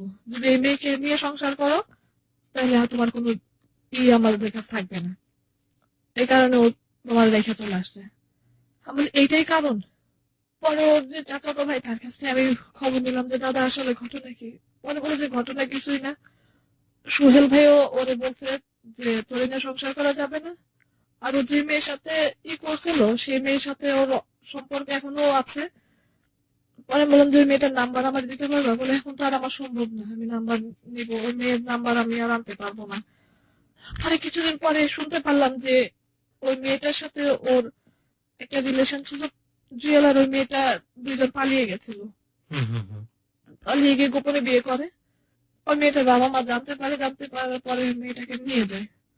এখন কিভাবে আছে আমি আর জানি না। কত সালে এটা হয়েছে? এই তো 7-8 মাস আগে। এই বছরেরই ঘটনা এটা? হ্যাঁ। এই ঘটনা ঘটলো এবং এরপরে আপনার সঙ্গে যোগাযোগ হয়েছে ওর? আমি ফোন করতাম, ও অনেক অনেক নোংরা ভাষায় বকাবকি করতো। তারপরে ফোন করতাম যে বকাবকি করুক আর কণ্ঠটা তো একটু শুনতে পারবো, কোনো লাভ হয়নি। পরে আমি আইন ও সালিশ কেন্দ্রে গেলাম। ওকে। যাওয়ার পরে আমি অভিযোগ করলাম যে দেখি তাহলে ওনারা সালিশের মাধ্যমে এনে আবার ওকে আমার কাছে ফিরিয়ে দিতে পারে কিনা। ও আসে নেই। আমার অ্যাডভোকেট রত্না, যিনি আমার কেস ধরছেন, উনি যখন ফোন করলো ওনারে উনি অপমান করে বলল যে আমি আসবো না, আমাকে দিতে পারলে নিয়ে আপনারা ময়মনসিংহ আসেন, আমি কেন যাবো। উনি কয়েকবার ফোন করছে, আসেনি। নোটিশের পর নোটিশ দিচ্ছে, নোটিশ রাখে না। পরে আমাকে বললো যে আপনি কি চান কোর্টে মামলা করতে ওর বিরুদ্ধে? আমি বললাম ঠিক আছে, যদি মামলা করার পরে দেন মোহজ্জার ভয়ও যদি আমার কাছে ফিরে আসে। মামলা করলাম, একের পর এক নোটিশ যাচ্ছে, রাখছে না। এরপর আর ওর সাথে আর যোগাযোগ হয়নি আমার। ও এখন কি চায় জানি না। আপনি কি চান? আমি কি চাই সেটাও বুঝতে পারছি না। প্রিয় শ্রোতা, এই মুহূর্তে অর্ণিকার পরিবার এবং অর্ণিকার চারপাশের মানুষের অর্ণিকা সম্পর্কে যা জানা তা নিয়ে আমরা একটু শুনতে চাই শাকিলের কাছ থেকে। আমরা চলে যাচ্ছি শাকিলের কাছে। শাকিল। অর্ণিকা মেহেরিন বাবা মায়ের দেয়া বড় আদরের নাম। আনন্দে ভরা শৈশব আর বুক ভরা স্বপ্ন নিয়ে শৈশব থেকে কৈশোরে পদার্পণ করার সাথে সাথেই তার জীবনে নেমে আসে ভয়ানক এক বিভীষিকা। 1999 সালে কিশোরী অর্ণিকাকে এক বখাটে যুবক অ্যাসিড ছোড়ে, আর সেই দুঃসহ যন্ত্রণা আজও সে বয়ে বেড়াচ্ছে। ওই ঘটনার প্রত্যক্ষদর্শী ছিল ছোট্ট শিশু সুমি। নরপিচাসের ভয়াল থাবা থেকে সুমিও রক্ষা পায়নি, তাই কাঁপা গলায় জানাচ্ছিলেন 14 বছর আগের সেই দুরবস্থার কথা। যখন আন্টিকে অ্যাসিড ছুঁড়ে দেওয়া হলো তখন আমি ওনার পাশেই ছিলাম। আগুন বলে চিৎকার করতেছে যে আমার গায়ে আগুন লেগেছে। তো আমি আন্টি চিৎকার শুনে আমি চিৎকার করতে লাগি। যে ওনাকে দিয়েছিল আমি ওনাকে জিজ্ঞেস করি যে আপনি আমার আন্টিকে কি দিয়েছেন, আমার আন্টি এত চিৎকার করতেছে কেন, আমি সবাইকে বলে দেবো আপনি আমার আন্টিকে কি দিয়েছেন। যখন এই কথা বলি সে আমার শরীরে অ্যাসিড ছুঁড়ে দেয়, শুধু হাত আর পায়ে লেগেছে। শুধু এটুকু জানি যে ও হাপনের নাম ছিল। আন্টিকে হাত দেখলে সেই কথাগুলো আগে মনে পড়ে যায়। আমি চাই আমার আন্টি জীবনকে এমন ভাবে নষ্ট করে দিয়েছে তা অনেক ভয়াবহ শাস্তি হোক। ওহাব তার পাপকর্মের উপযুক্ত শাস্তি পায়নি। বর্তমানে সে জায়গা পরিবর্তন করায় আমরাও তার কোনো খবর পাইনি। হতভাগী অর্ণিকাকে একসময় যেই মানুষটি সুখের আশ্বাস দিয়েছিলেন তিনি অর্ণিকার স্বামী জুয়েল। একদিন সেও অর্ণিকাকে ফেলে পালিয়ে যায়। জুয়েলের সাথে আমরা যোগাযোগ করলে সে যা বলল, মূলত সারা শেষ হয়েছে না, কবে শেষ? আমার আপাতত আরেক বউ আছে, সারা পরিবার পরেই সেকেন্ড পেয়ে পড়েছে। এরপর জুয়েল আমাদের সাথে কথা বলতে রাজি হননি। জুয়েলকে নিজের জীবনে ফেরানোর জন্য আইন ও সালিশ কেন্দ্রের সাথে যোগাযোগ করে অর্ণিকা। সেখানে যোগাযোগ করলে অ্যাডভোকেট রত্না আমাদের যা বললেন, ওর যে মামলাটা করা হচ্ছে সেটা হচ্ছে নির্মল এবং ভরতোষণ। যে মামলাটা সংসদ পর্যায়ে আছে তার কারণ ওর হাজবেন্ড অনবরত ঠিকানা চেঞ্জ করে। সেটা বাই হ্যান্ড হইলো, ওর মাদের লোক দিয়ে হলো, ওই মানুষ নিয়ে পাঠাইয়ে সেভাবে সমস্যা জারি করা। আমরা একটু তার পাশে দাঁড়াই বা তার মানসিক সাপোর্ট যাতে সে আরো সামনে যাইতে পারে, সেটাই মনে হয় সবাই দেখতে গিয়ে থাকা। আমরা জানি না এই মামলার ভবিষ্যৎ কি হবে। একমাত্র মেয়ের জীবনের এই করুণ পরিণতি দেখে বাকহীন অর্ণিকার জন্মদাতা পিতা। তার কাছেই জানতে চাইলাম অ্যাসিড নিক্ষেপের সেই ঘটনা ও দোষীর শাস্তির কথা। ছেলেটা সম্পর্ক মামাতো ভাই লাগতো, ওই হিসাবে হাঁটা দেওয়া করতো। আর বাবা মার কাছে যখন ডিটেল দেওয়া হয়েছে তখন আমি এই ঘটনা ঘটাইছে। চেয়েছিলাম সেরকম হয় নাই। আর 10 বছর হওয়ার পরেই উকিল টাকা টুকা খাইয়া এই কাম করছে, করাইছে। ব্যবস্থা নেওয়ার মধ্যে মানবাধিকারে আইন ও সালিশ কেন্দ্রে ওনারা এরকম কিছু বলতেছে না। আমরা কোন পথেও গেলে আমরা এটার কোনো সুরাহা করতে পারবো, আমাদের কিছু বলতে পারবো। সঠিক বিচার তিনি পাননি, তবে চারপাশের লোকের কথাই আজও তিনি মানসিকভাবে ক্ষতবিক্ষত হন। কোনো কিছু হইলেই করে করলে তার কিছু করার নেই, বাইরে আসলে আর বর্তমানে মেয়ের ভবিষ্যৎ নিয়ে তিনি যা ভাবেন, আমার মেয়ের হয়ে গেছে, আমি চাই যে আরো এরকম তোর বাবা জানি না হয়, একটা ভালো চাকরি হোক এবং সংসার হোক, এদিকে তো বাবা আমার কামনা। ছেলে মেয়ের সুখে থাকলেই বাবা আমার সুখ আসে। বাবার মতো টিম হ্যালো 8920 প্রত্যাশা করে অর্ণিকার বাকি জীবনটা ভালো কাটুক। ধন্যবাদ শাকিল। আমরা জানলাম চারপাশের মানুষজন অর্ণিকাকে নিয়ে কি বলছেন। হ্যাঁ অর্ণিকা, বিশেষ করে আপনার সময়টা এখন কাটে কিভাবে আমাকে একটু বলবেন? বাবা মায়ের সংসারে একে তো একটা কথা ছিল যে একটা কষ্ট ছিল যে আমাকে অ্যাসিড মারছে কেউ, সমাজের অনেক অপমান অনেক গঞ্জনা সহ্য করছি। এখন তো মানুষ মুখের উপরে কথা বলতো দ্বিধাবোধ করে না যে নিশ্চয় মেয়ে খারাপ ছিল যার কারণে অ্যাসিড মারছে, না হলে স্বামী চলে যাবে কেন। সব অপরাধের দায় এখন আমাকেই বহন করতে হচ্ছে। কি বলবেন আপনি প্রিয় শ্রোতা? This is called the story of life. ঘুরে ফিরে অপরাধ কিন্তু সব মেয়েদেরই। হ্যাঁ, অ্যাসিড একজন মেরেছে, সে কিন্তু বহাল তবিয়তে আছে, সংসার করছে, সন্তান আছে, ওর সামনে দিয়ে ঘুরে বেড়ায়। হ্যাঁ, আর আরেকজন ওর জন্য ফাঁসি নিতে গিয়েছিল ওর বাড়ির সামনে, সেও এখন বহাল তবিয়তে আছে। আইন এবং সালিশ কেন্দ্র থেকে তার জন্য নোটিশ যাচ্ছে, মামলা হয়েছে, সে বুড়ো আঙুল দেখিয়ে তার মতো তার জায়গায় সে রীতিমতো বেঁচে আছে, কোনো সমস্যা নেই। ওর পিছনে নিশ্চয়ই 2-3টা উকিল লড়বে, এবং সেই উকিল আমাদের সোসাইটিতে ভুড়ি ভুড়ি আছে। ওনারা বিশ্ববিদ্যালয় থেকে পাশ করেছেন, ওনারা বড় বড় ডিগ্রি নিয়েছেন, নিয়ে ওনারা বড় বড় উকিল হয়েছেন। ওনাদের তো ক্লায়েন্ট দরকার, সুতরাং ওনারা ওনার পক্ষে লড়বেন। কিন্তু এই যে মানুষটি ছোটবেলায় সেই যে বাবার কাছ থেকে চকলেটের জন্য স্কুলে যেত, এবং ওপরওয়ালা এখন তার সামনে কোন চকলেটটা ঝুলিয়ে রেখেছেন যে চকলেটের জন্য সে বাকি জীবনটা বেঁচে থাকবে। But she is the real fighter. I really salute her. আমি তাকে স্যালুট করতে চাই এই কারণে, ওর জীবনে যতগুলো ঘটনা ঘটে গেছে। আমাদের সমাজে অনেক মানুষ আছেন যারা সুইসাইডকে বেছে নেন। আমাদের সমাজে অনেক মানুষ আছেন ওর জীবনে যতগুলো ঘটনা এখন পর্যন্ত ঘটছে তার একটা ঘটনায় নিজের জীবনকে শেষ করে দেওয়ার জন্য এনাফ ছিল। বাট ও এখন পর্যন্ত পায়ের নিচে মাটি নেই, ওর পাশে কেউ নেই একমাত্র সৃষ্টিকর্তা ছাড়া। ও স্বপ্ন দেখছে এবং ও বেঁচে আছে। ও জানে না ও কি করবে, কিন্তু প্রত্যেকটা মুহূর্তে ও রিয়েলাইজ করে ও বেঁচে থাকা উচিত।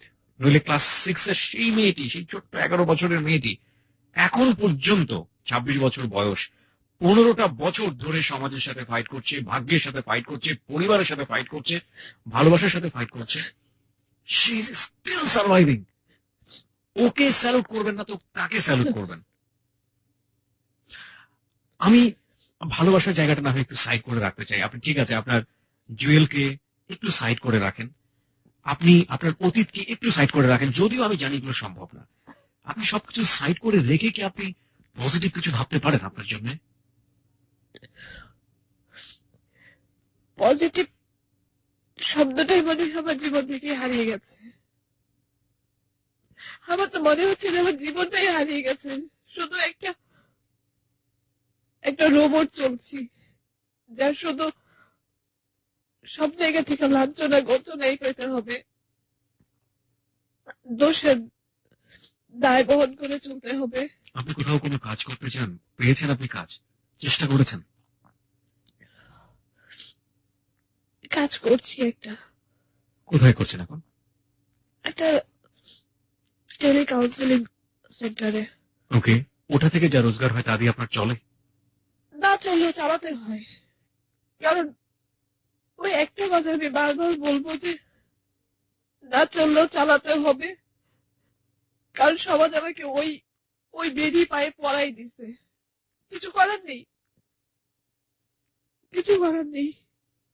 আপনার বাবা মাথা উঁচু করে সমাজে চলতে পারে, অ্যাসিড ভিকটিম হওয়ার পরে একটা মানুষ শুধু ধ্বংস হয় না, পুরো পরিবারটা ধ্বংস হয়ে যায়। আপনার ভাইয়ের দিকে কেউ কখনো কি আঙুল তুলে বলেছে যে ওর বোন অ্যাসিড ভিকটিম?